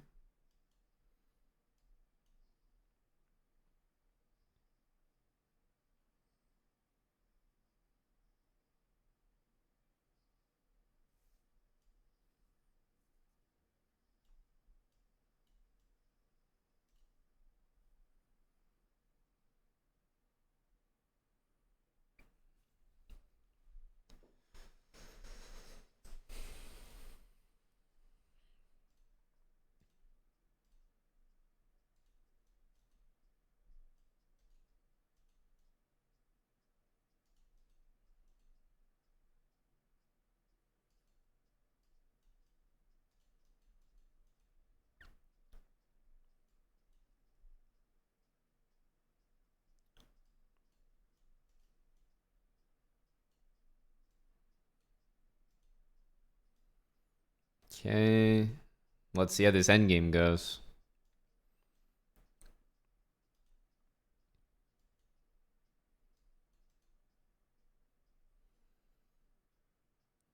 Outside pass pawn could be nice.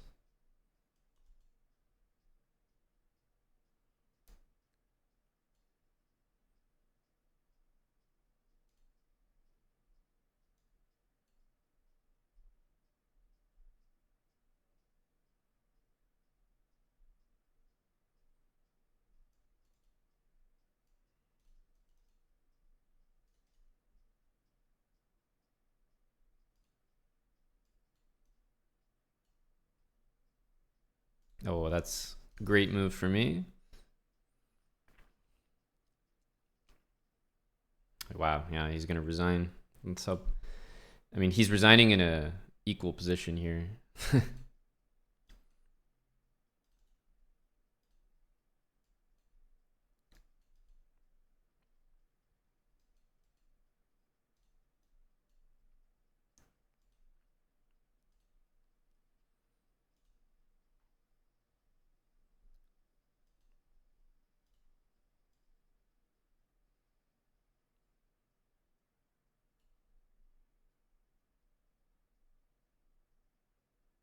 Hmm.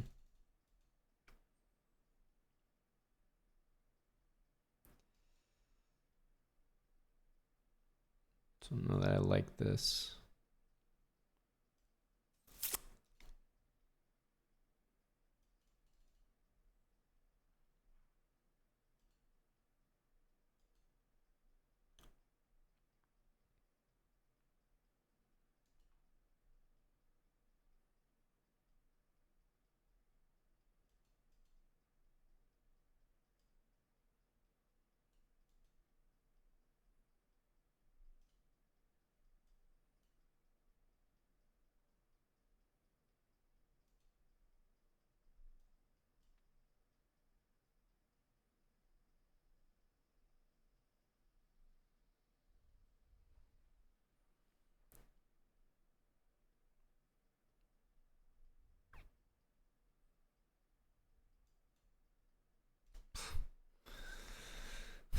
Didn't even see it.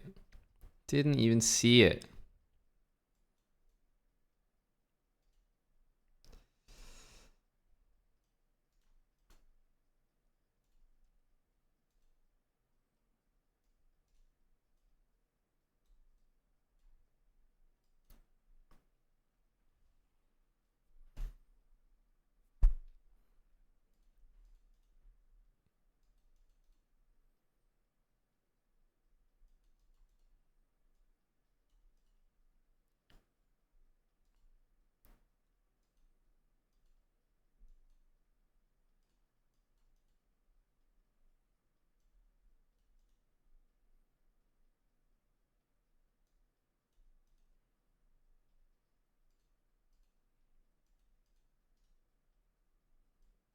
I'll take with the knight, actually.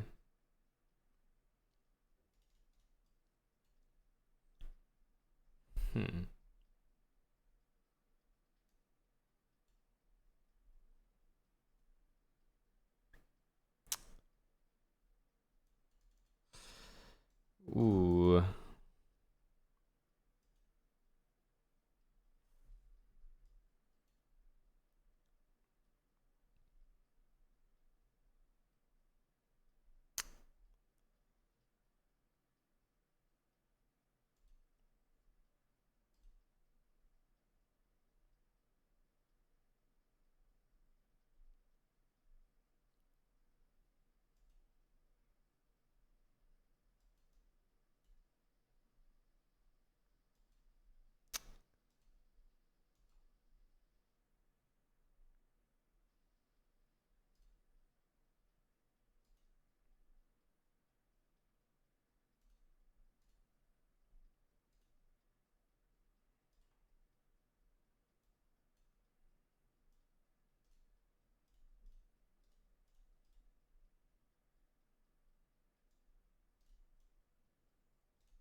Getting it done one way or another.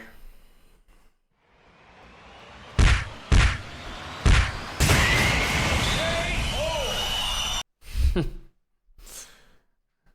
was a tough end game. I need to get some credit here. This is a brutal position. I'm losing this pawn for nothing.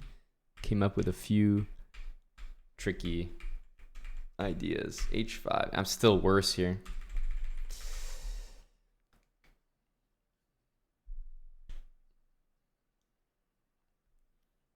Miha, 43 months. Thanks for using your Prime with us again, Miha. Cheers, buddy.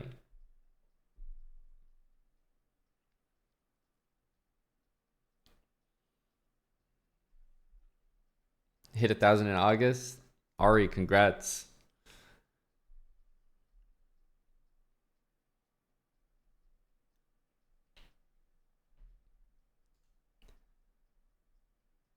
We couldn't find a rapid game. It's always so like I always end up having the title wrong, but it's like I put the title to rapid, I seek rapid, and there's no rapid game. So I'm gonna play something else, and I play something else, and people are like, well, isn't it rapid? I mean, fair question. Nope. Title says rapid, it's not rapid, but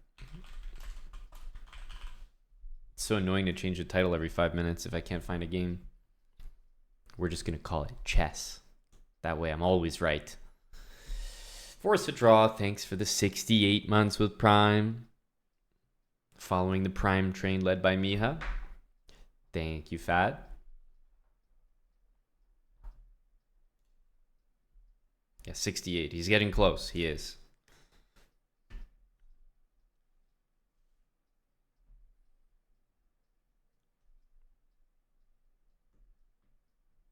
So the Bughouse is at what stage? Let me see here. So I guess this is like the losers bracket finals. I think it is. And then after this, there's the grand finals. I didn't realize that Wonder and Jeffrey Zhang were so dominant. I'll be back in just a sec. Time to grab a refill. BRB.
Okay. Oh, I guess that's hard to see.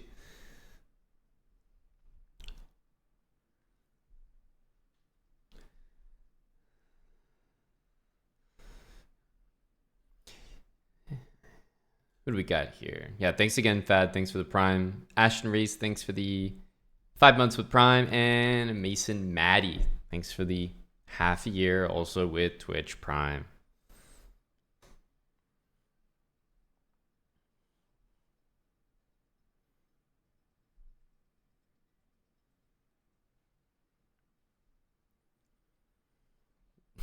You forgot about your whole interview. That's crazy. That's crazy.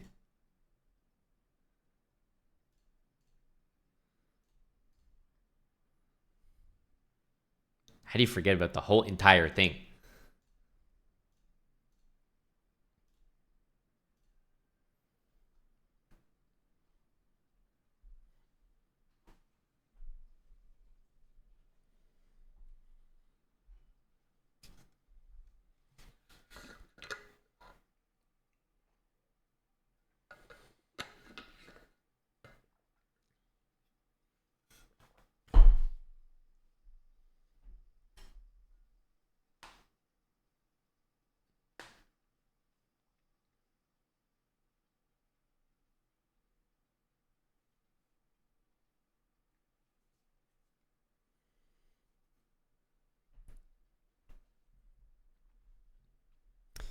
Apex Monkey, happy Friday to you, dude. Thanks for the 14 months. 1,000 bits from Fed. Would I consider a Nidorf Modern Benoni speedrun?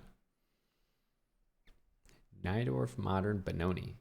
Well, the answer sounds like no for sure, but I'm trying to think. So,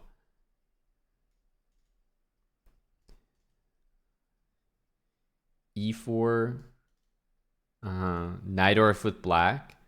Definitely not an opening that, I mean, I could play it, but I definitely don't know too much about it. So I don't think anyone would get anything out of that. Definitely not from me.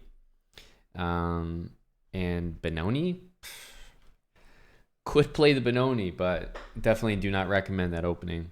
I don't really like doing speedruns of openings that like I wouldn't really recommend unless I'm I don't know, kind of memeing. Benoni's okay, but I'm not a big fan of it. Not a big fan of it personally.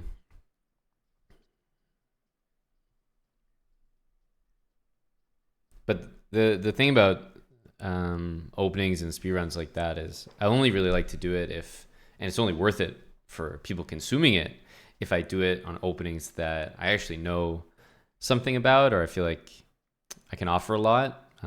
Never played the Nidorf in my life, so would not be very good.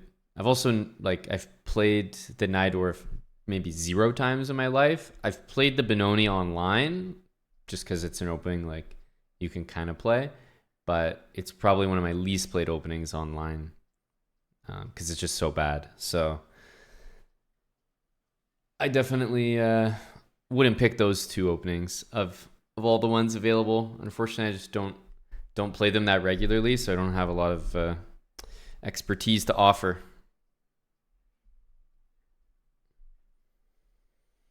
Thank you, Apex. You know, I hope it does as well. How come no Nidorf? I mean, you probably play some openings. Like it's like going up to a D4 player. It's like, well, how come no E4? It's like everyone just has their openings that they get settled on. Unless you're like a 2700 player, 2600. There's tons of openings that you don't play in favor of other ones. I don't know. Just preference. Sometimes it depends who you train with, what games you like, your style. You just end up with certain openings. So I don't think there's anything wrong with the Nidorf. Definitely very theoretical. It's a fantastic opening, but wasn't really for me, I guess.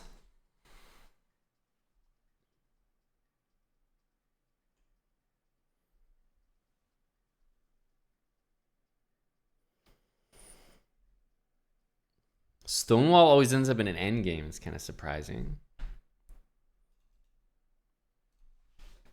Definitely surprising.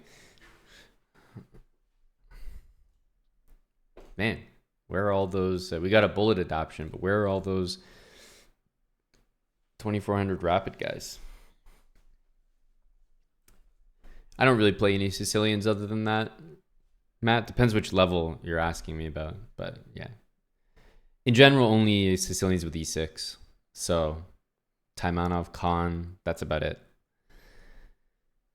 That's about it. But yeah, I don't play a large variety of different Sicilians.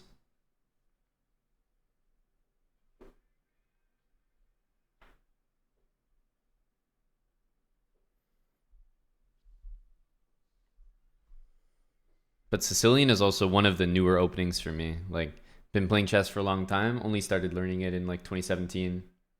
So, quite recent.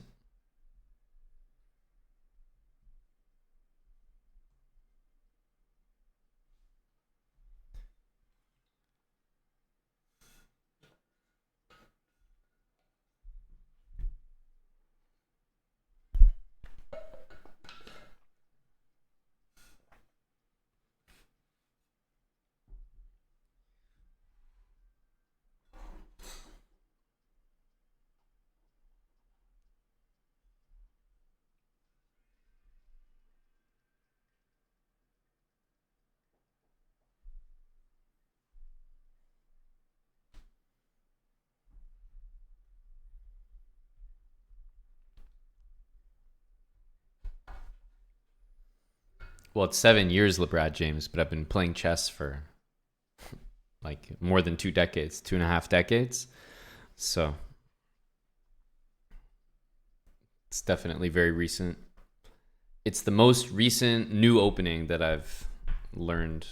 And you also have to remember that I pretty much stopped playing over the board chess seriously when I became GM, which was at the end of 2017. So saying that I picked up an opening at the beginning of 2017 or mid 2017 is extremely recent, considering I only played for maybe a year after that.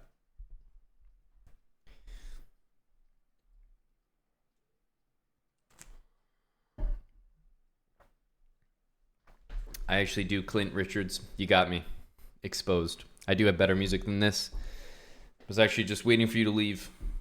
And when the coast is clear, we're going to bring out the bangers for everybody. But for now, you're stuck with this. Yeah, I know. 7 years since 2017. Crazy. Just cannot get a game here.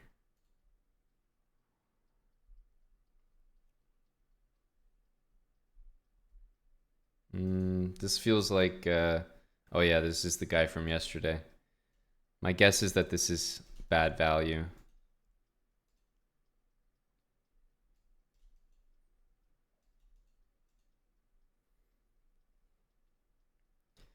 Well, that was a tremendous pre-move.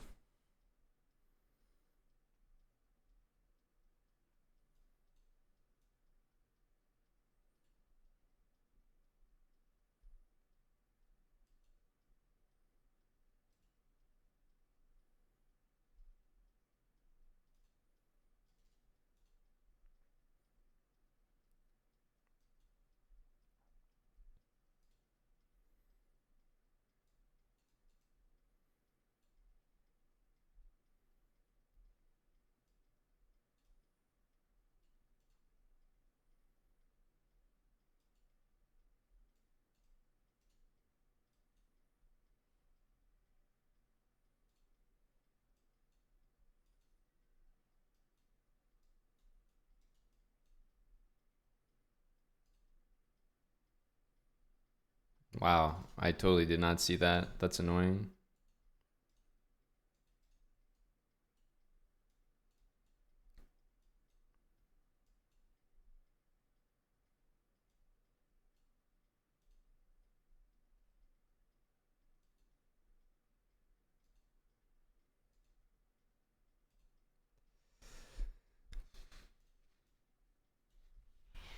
I don't think he can take that.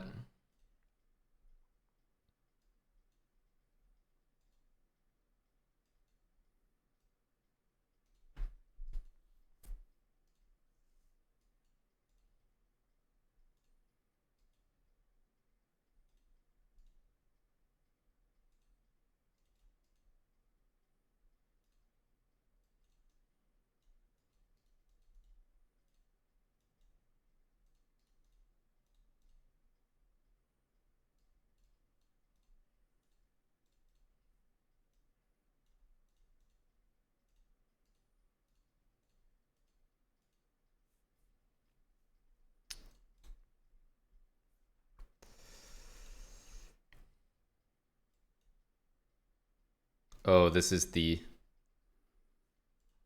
guy who plays Queen B3.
Knight on F4.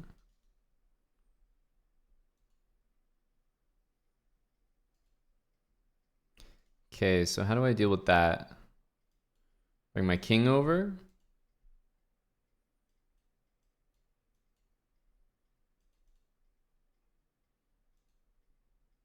Knight G2.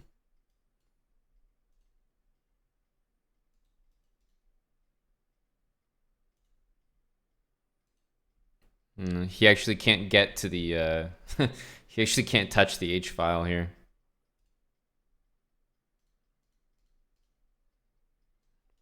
That's the nicest escort a pawn could ever have.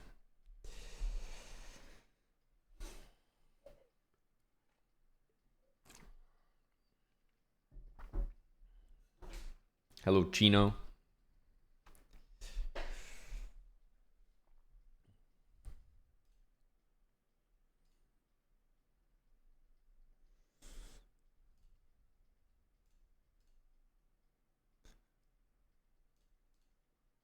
I didn't realize it was so hard to find a match.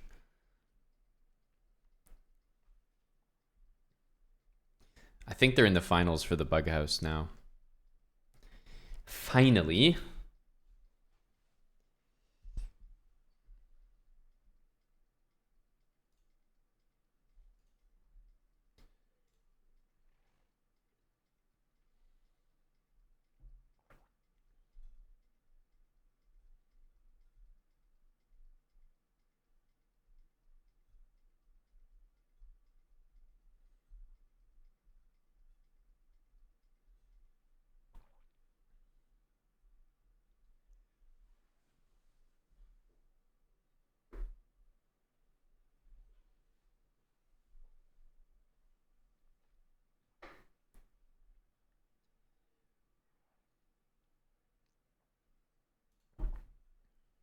Are you a fan of the crosswords, Ralph? Is that what I'm supposed to glean from this?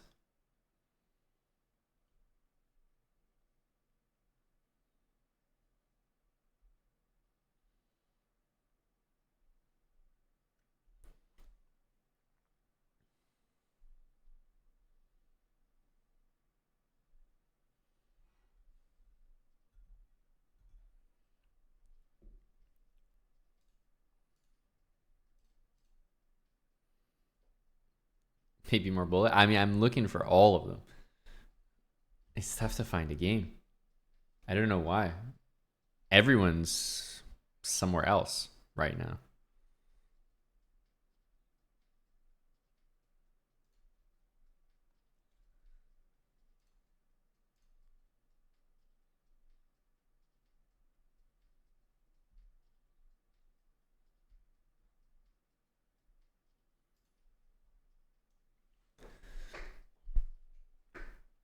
Yeah, I know what you mean by that, Ralph. I can probably do the Monday one alone. Tuesday would be the maximum.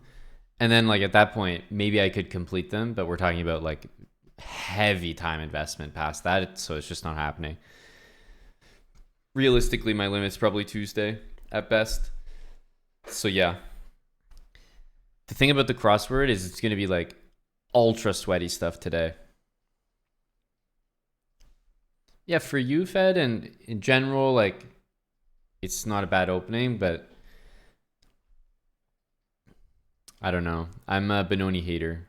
There are some openings where I'm like, okay, it's not a good opening for me, but I would do a speed run on it because it really is easy to learn and blah blah blah. Stonewall is a great example. Not the best to just like rock up and put your pawns like this at 2600 blitz, but I recognize that it's pretty easy to learn and works really well. The Benoni, like, it can work well, but I don't think it's that easy to learn. I don't think it's that intuitive. And I just think there's so many other better openings.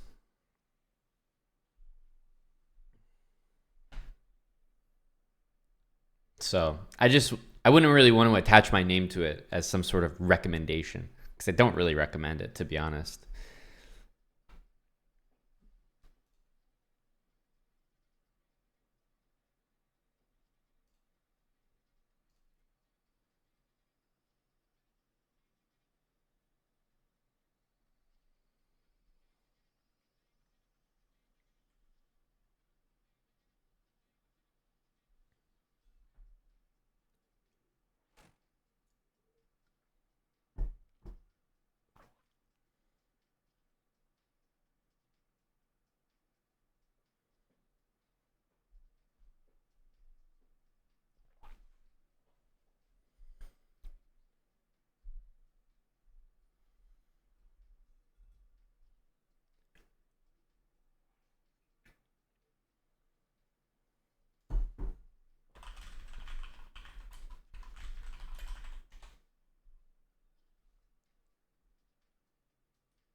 What about the Benko?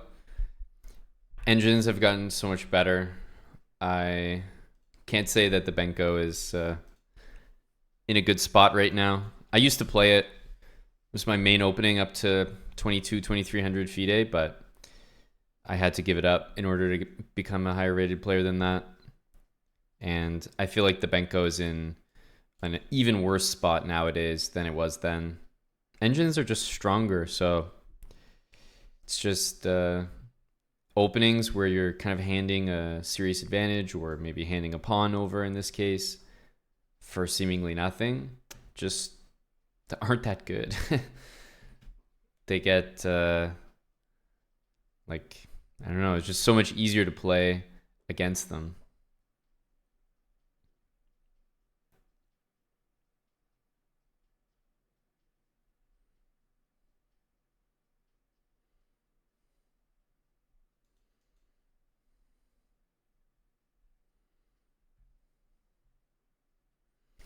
It's a good move.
Weird of him to include that.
Just thinking of castling. This should be okay. Knight's covering it, so e3 is not a threat.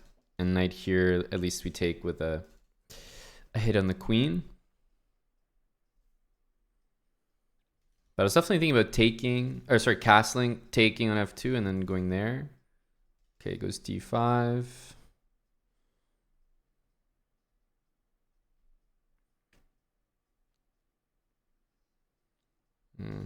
Probably gonna have to lose that. We need to castle though. Rook c8, queen b7. He can't take because of the knight.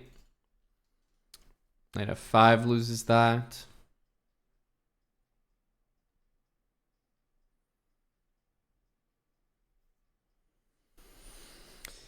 Interesting. Let's just go for this. Very useful move. Feels like we have time to do it now.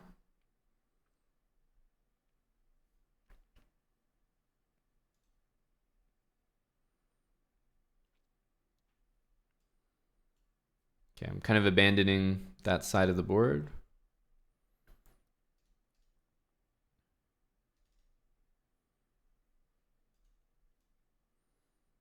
Okay, we're both abandoning, but my A pawn looks pretty strong here, so I'm going to go with that. My king is really safe. I mean, he's got e3, but we have to just send this. The rook's pinning the knight, so whoa.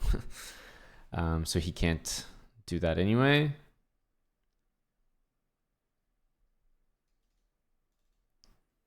We also have moves like knight c7. The rook is really running out of squares. He goes knight here. Knight d6 comes to mind.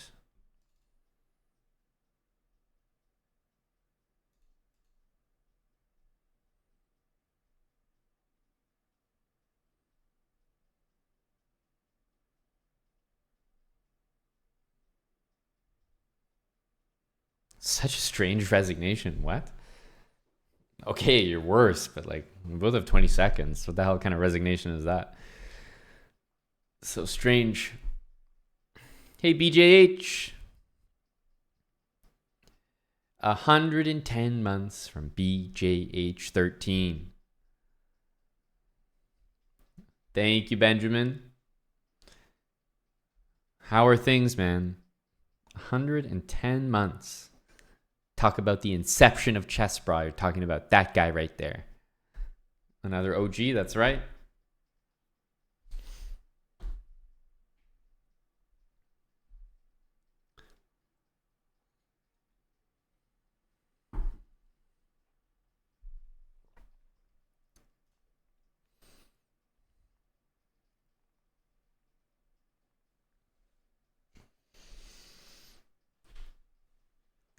That's okay. We remember that far back. BJH.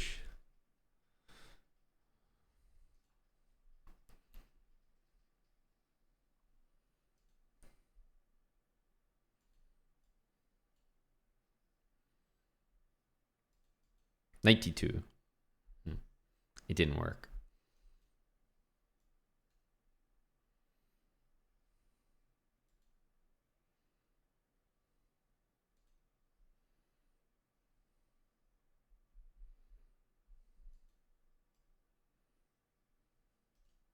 Ooh. Oh my god. Really?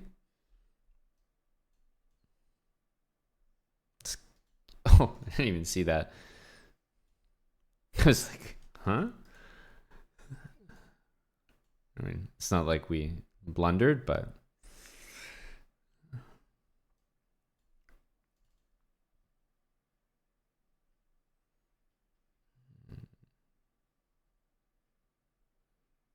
here, queen b4, f5, ace e5.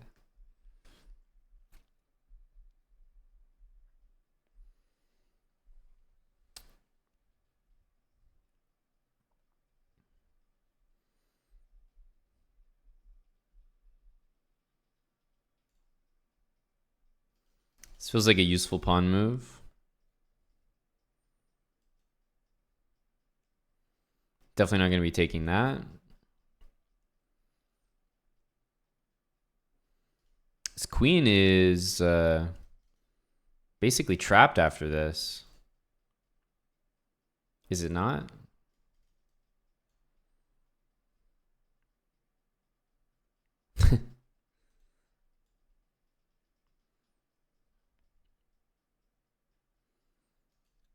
Only square on the board.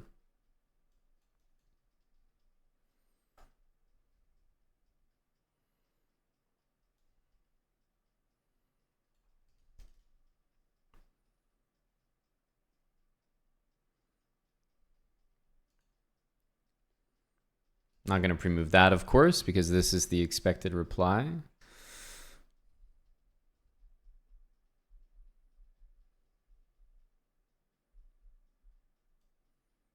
I think we can go here, d4, and bishop back to e6. Bishop c2 is a big threat here.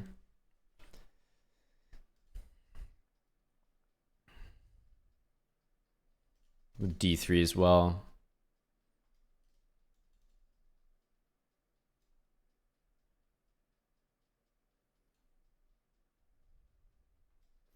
Bishop here. Yeah, bishop b2, there's rook c5, so we almost win. We almost win the rook, but I was just going to take on b4, and I think the game should be over.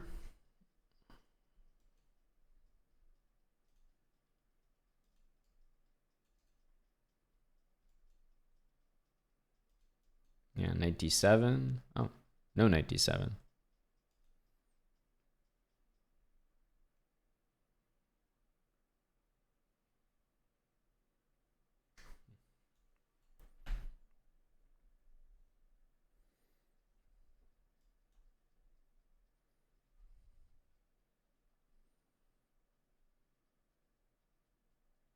Okay, f6 is obviously happening.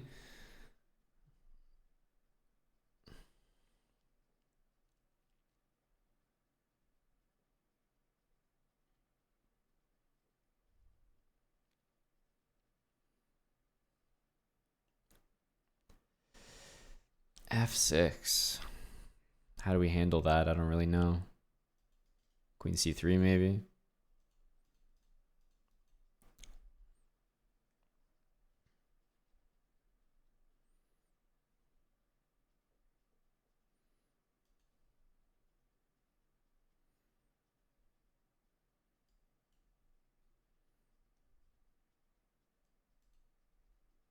I don't think that's a good move, but maybe it's not so bad.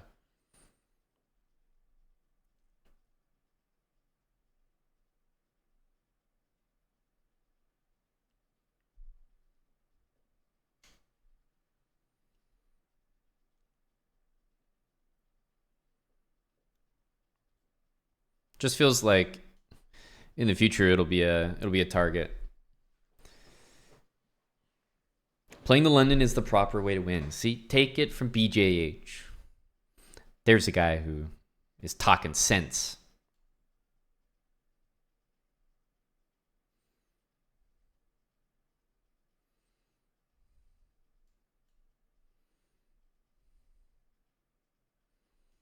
Want to drop the bishop back? It's so nice on e2 because, as I said, it'll just tie down one of his pieces, I think, permanently to that square.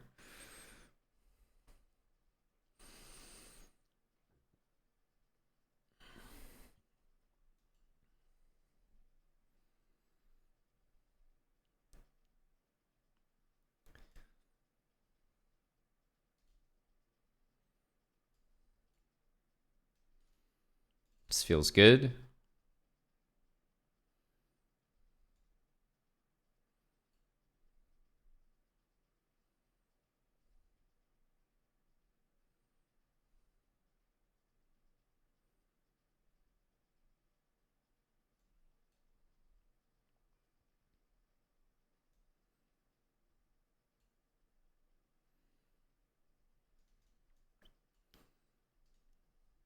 Okay, e4, more pawns on light squares here.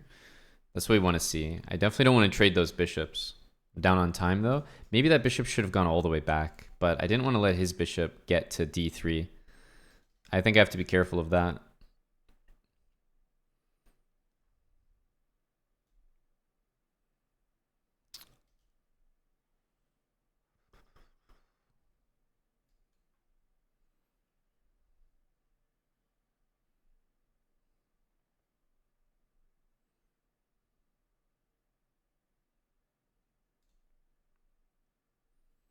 Rook a8, most likely.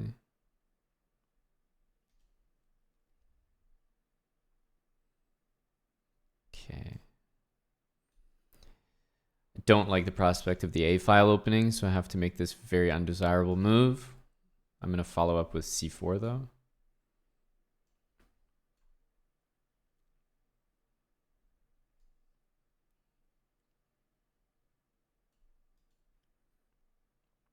Not happy with my pawn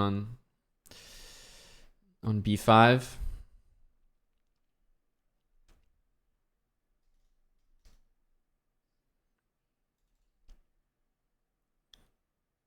It feels like my rook is going to get at least one of these entry squares because bishop here, rook d5.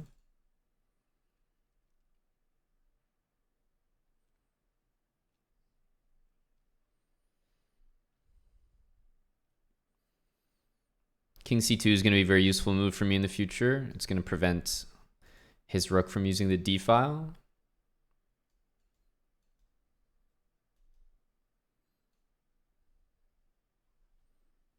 Strange for him to play that way. I mean, just loses on the spot.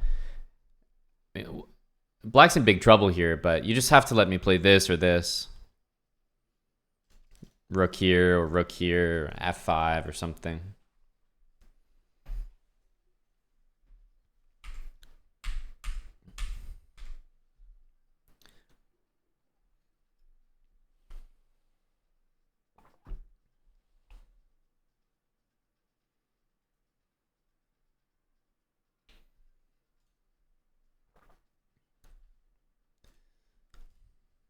How's this Bughouse going? Oh, very competitive. And this one was random, BJH. It's because I couldn't find a pairing and rapid.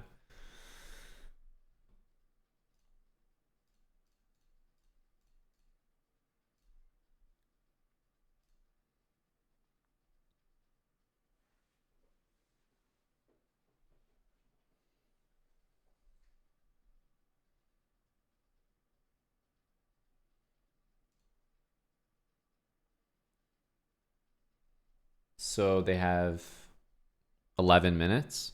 It's quite a lot of time, actually.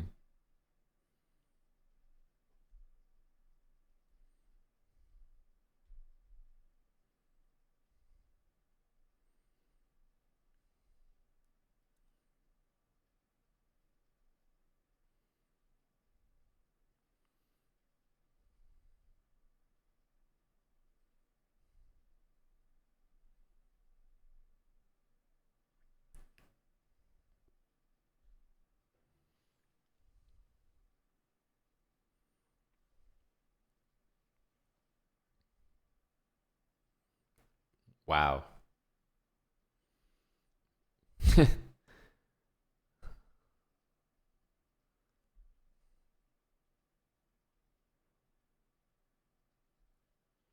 I don't even know what's happening. Can't lie. But I know that in 9 minutes, if Jeffrey and a Wonder are winning, then I think they win the whole thing.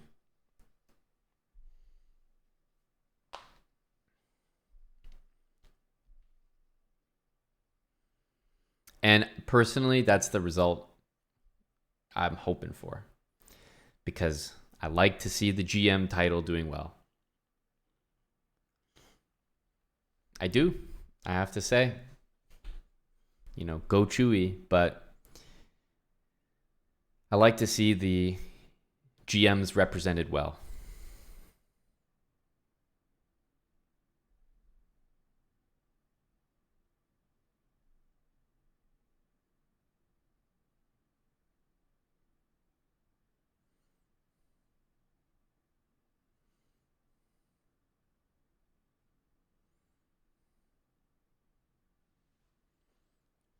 Damn. Go GMs.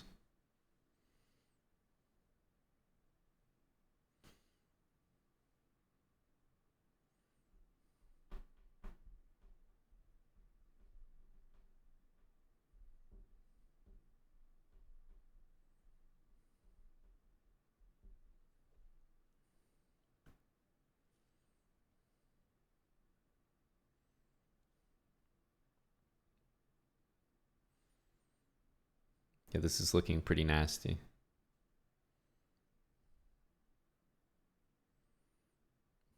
Six and a half. Damn. What the hell? We're witnessing the comeback. Go GMs. Go Bughouse. Woo.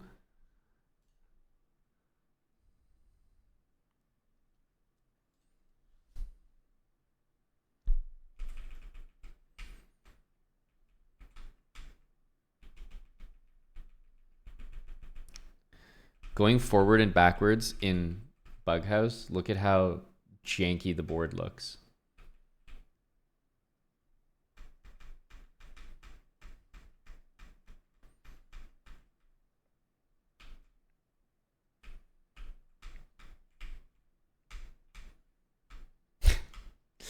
I don't even I don't think there's 3 rooks here.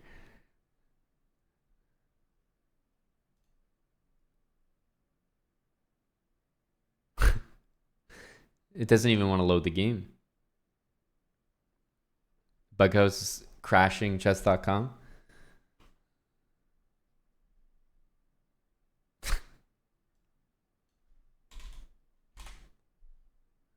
Jeez.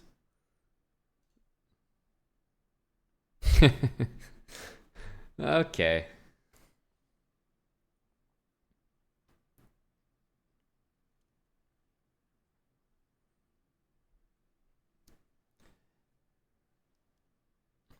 Yeah, Bughouse is bugging.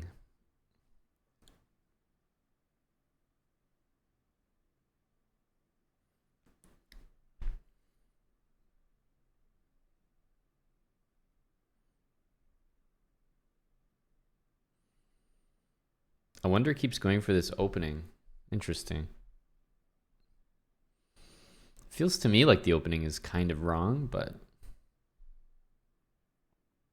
Oh, pawn at h6 incoming. Look at me, such a good Bughouse player.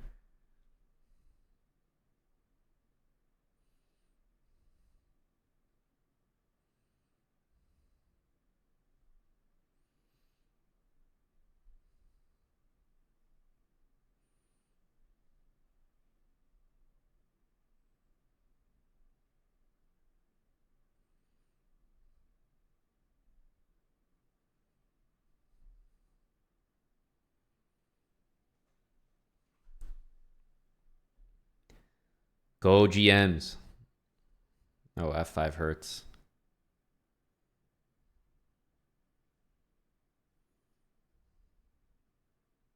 Pawn at h3, pawn at h6. This is like the Bughouse special.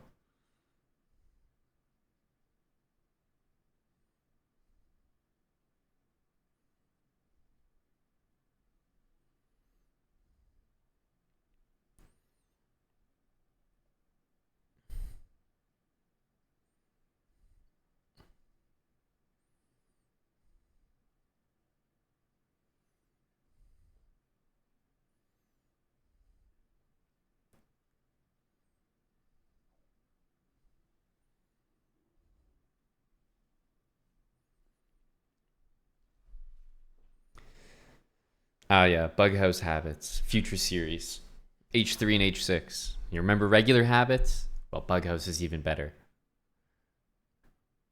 You don't push your own pawn to H3. Instead, you drop it on H6. Mm-hmm.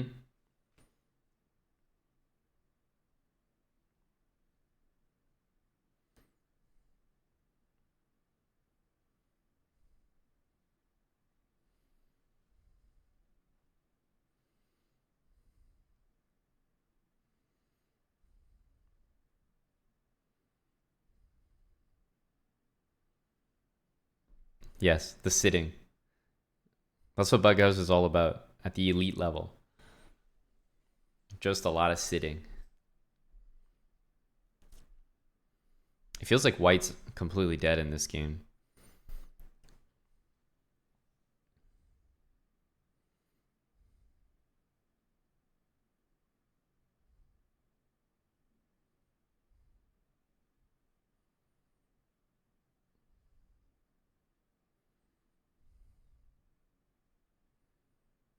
I actually don't know what he's going to do.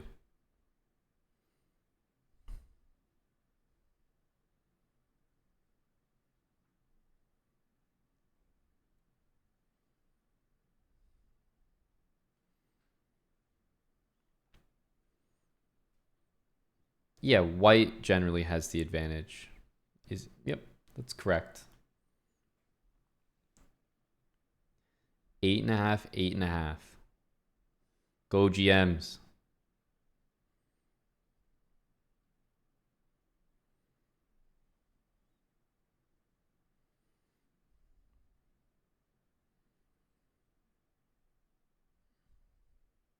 So what happens here? Takes on F3.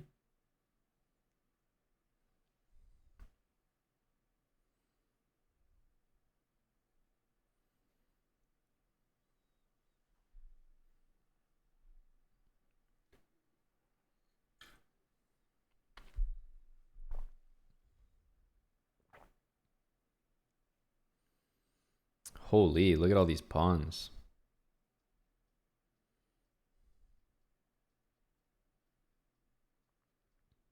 Knight at F6.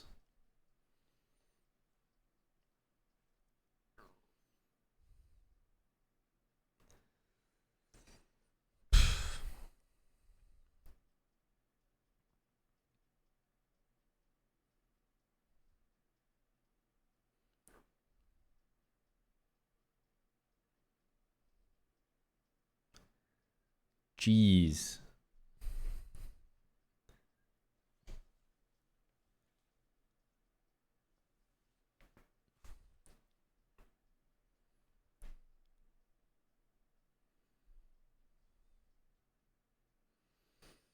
The GMs are ahead. There's only a minute left in the event. So I think if they win this game, they win the whole event.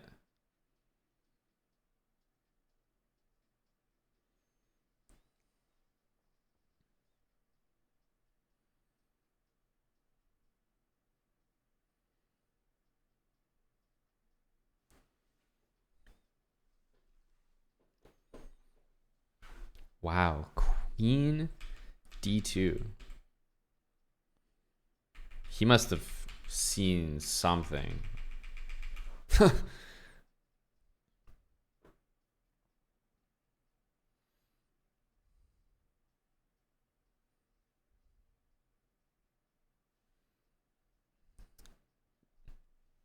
Oh, okay. I think they resigned the game on purpose so they could start one more.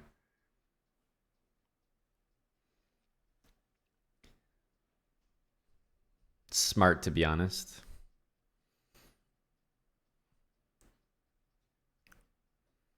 I thought so too, Benjamin. I mean, I don't know what the hell that is. Okay. There's no way. I can't take this seriously. No way. No way.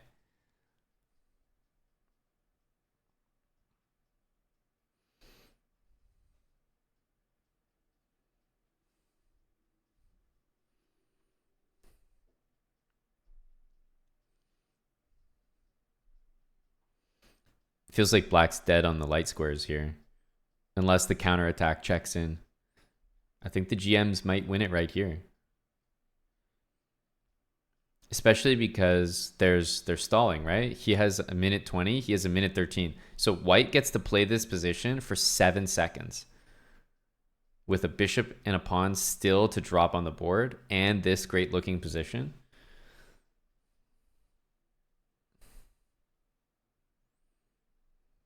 Looks very good.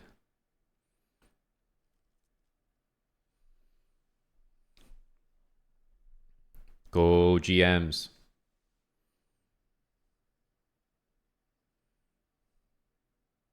'92 is coming.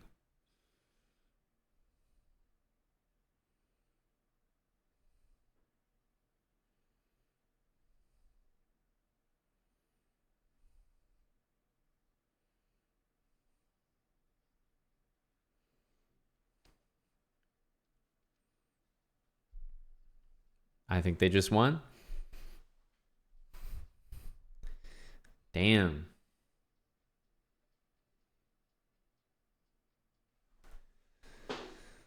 Bughouse KOs. Go GM title.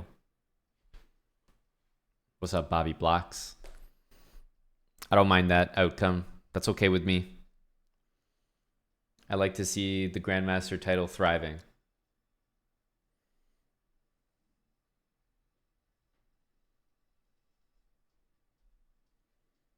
I didn't realize they were so damn good at Bughouse. That's impressive.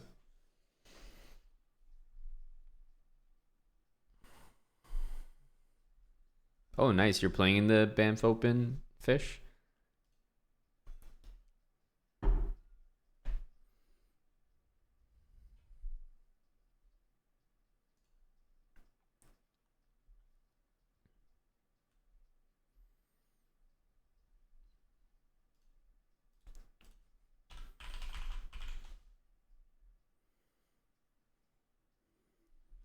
This time you'll be in the big boy section. That's what we like to hear.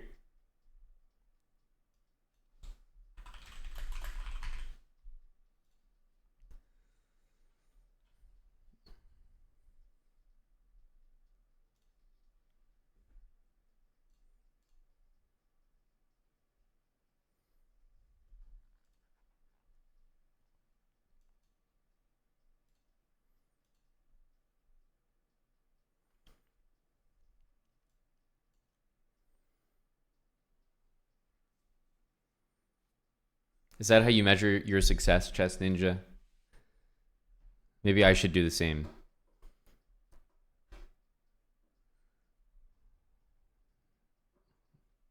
It's your rating is merely the distance between you and Gory.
Knight should be better than the bishop here.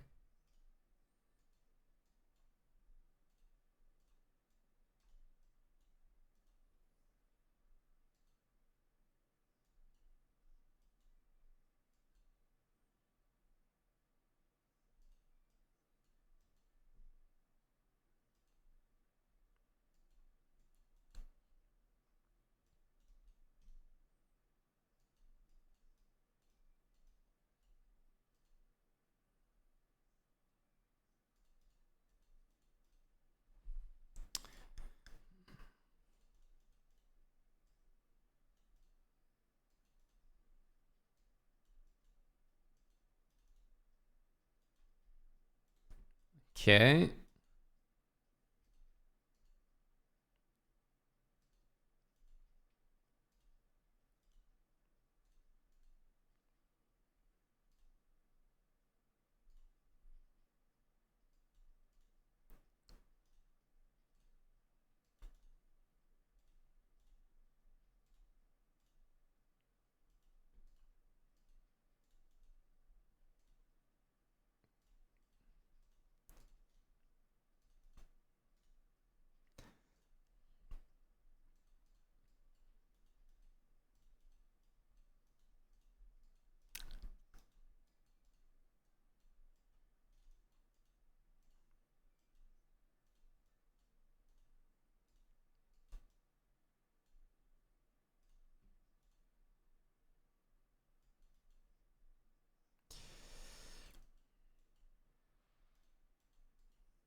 Oh, he didn't take it.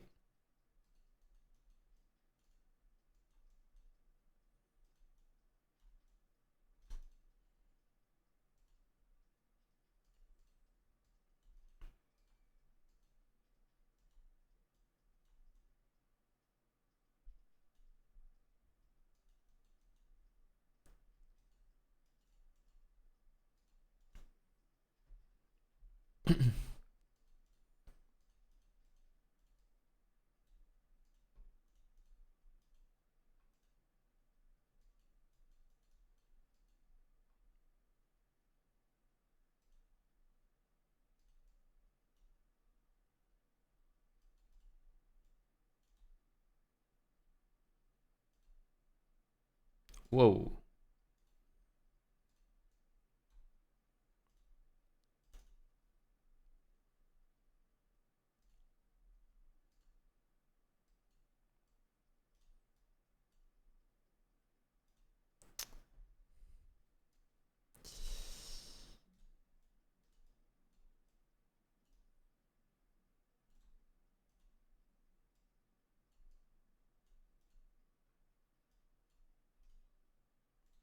Could have taken it.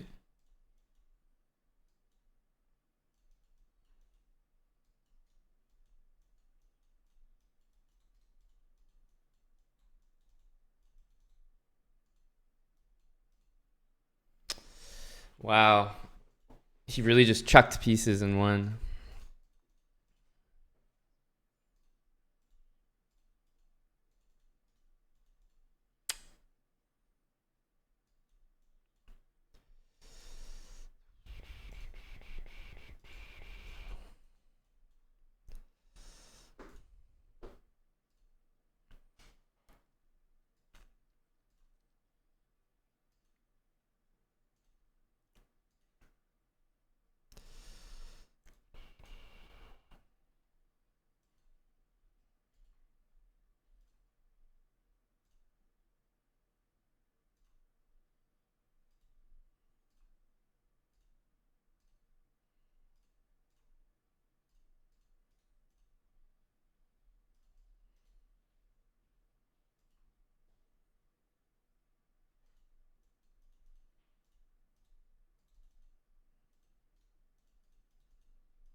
Oof.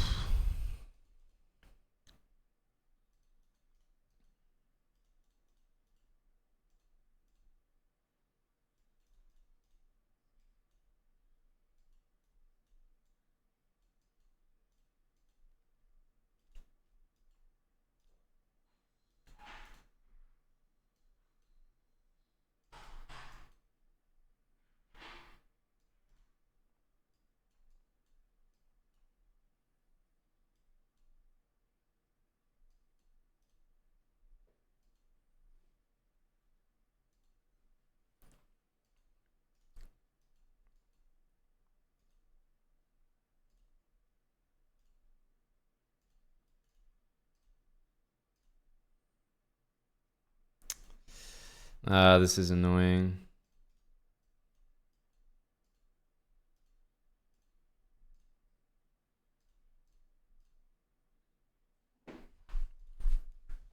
That pawn really motored down the board.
Not necessary.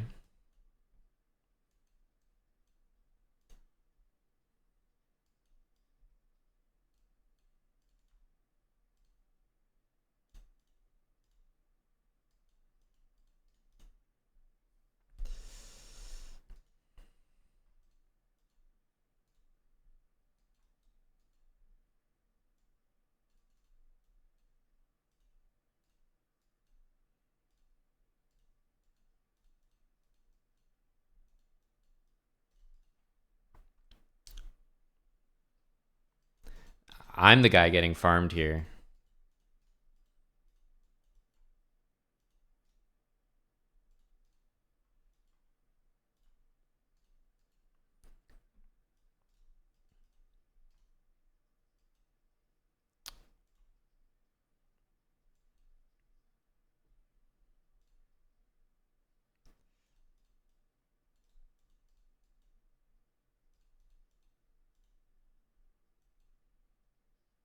Last time I played queen takes, so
C1 is covered.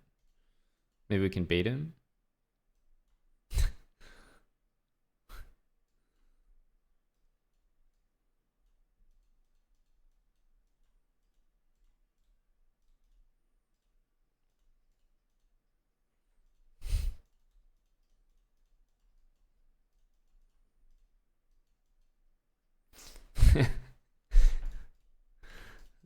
Beating in 30-second chess that's a different level.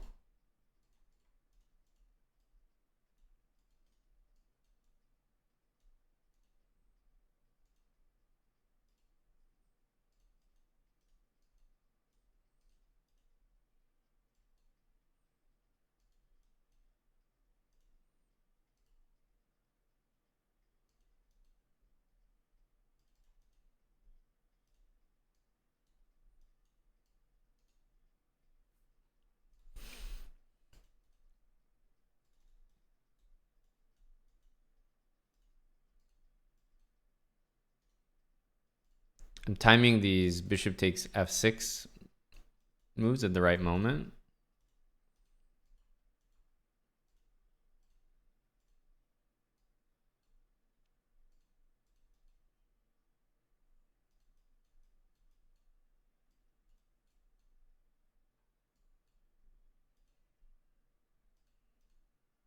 D3 is covered.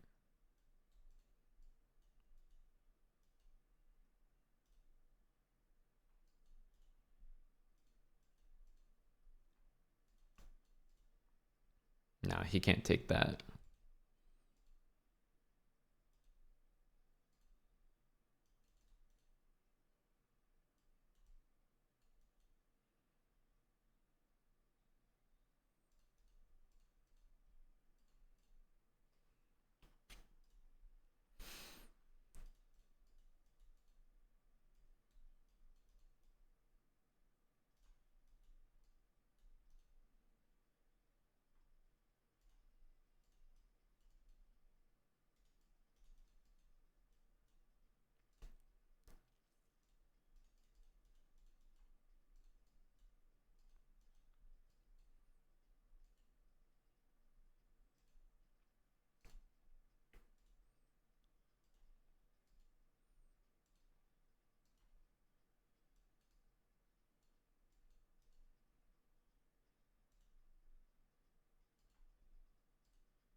Should have taken.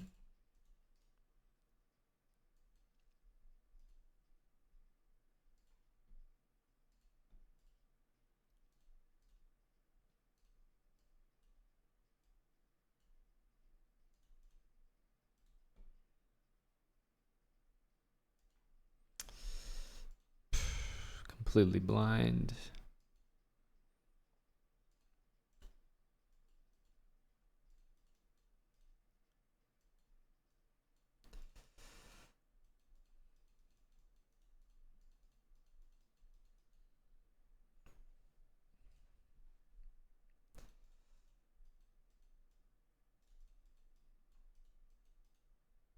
E6? No.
He can go bishop e5.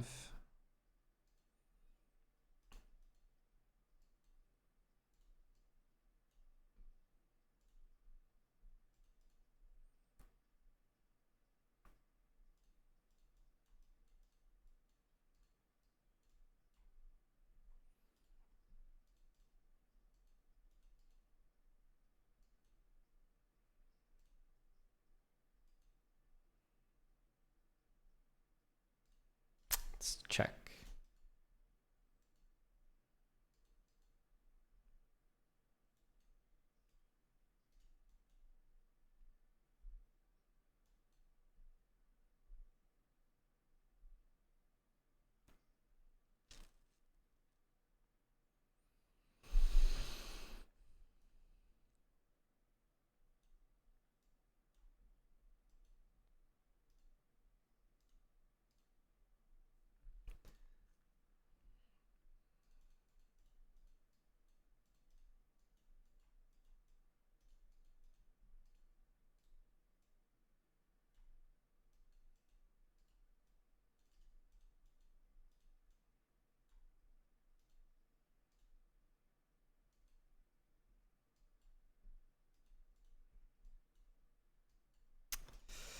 Ooh.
Okay.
Two pawns hanging.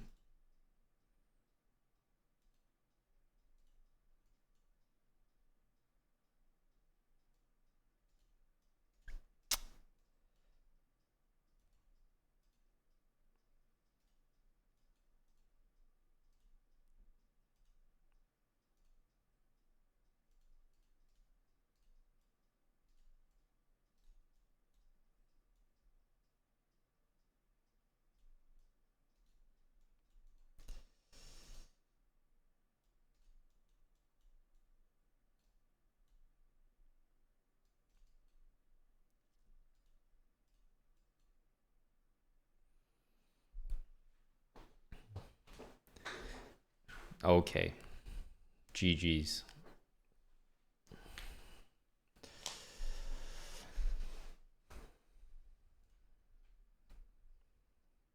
Very disturbing to lose there. Very disturbing to lose early on. Had to rectify that.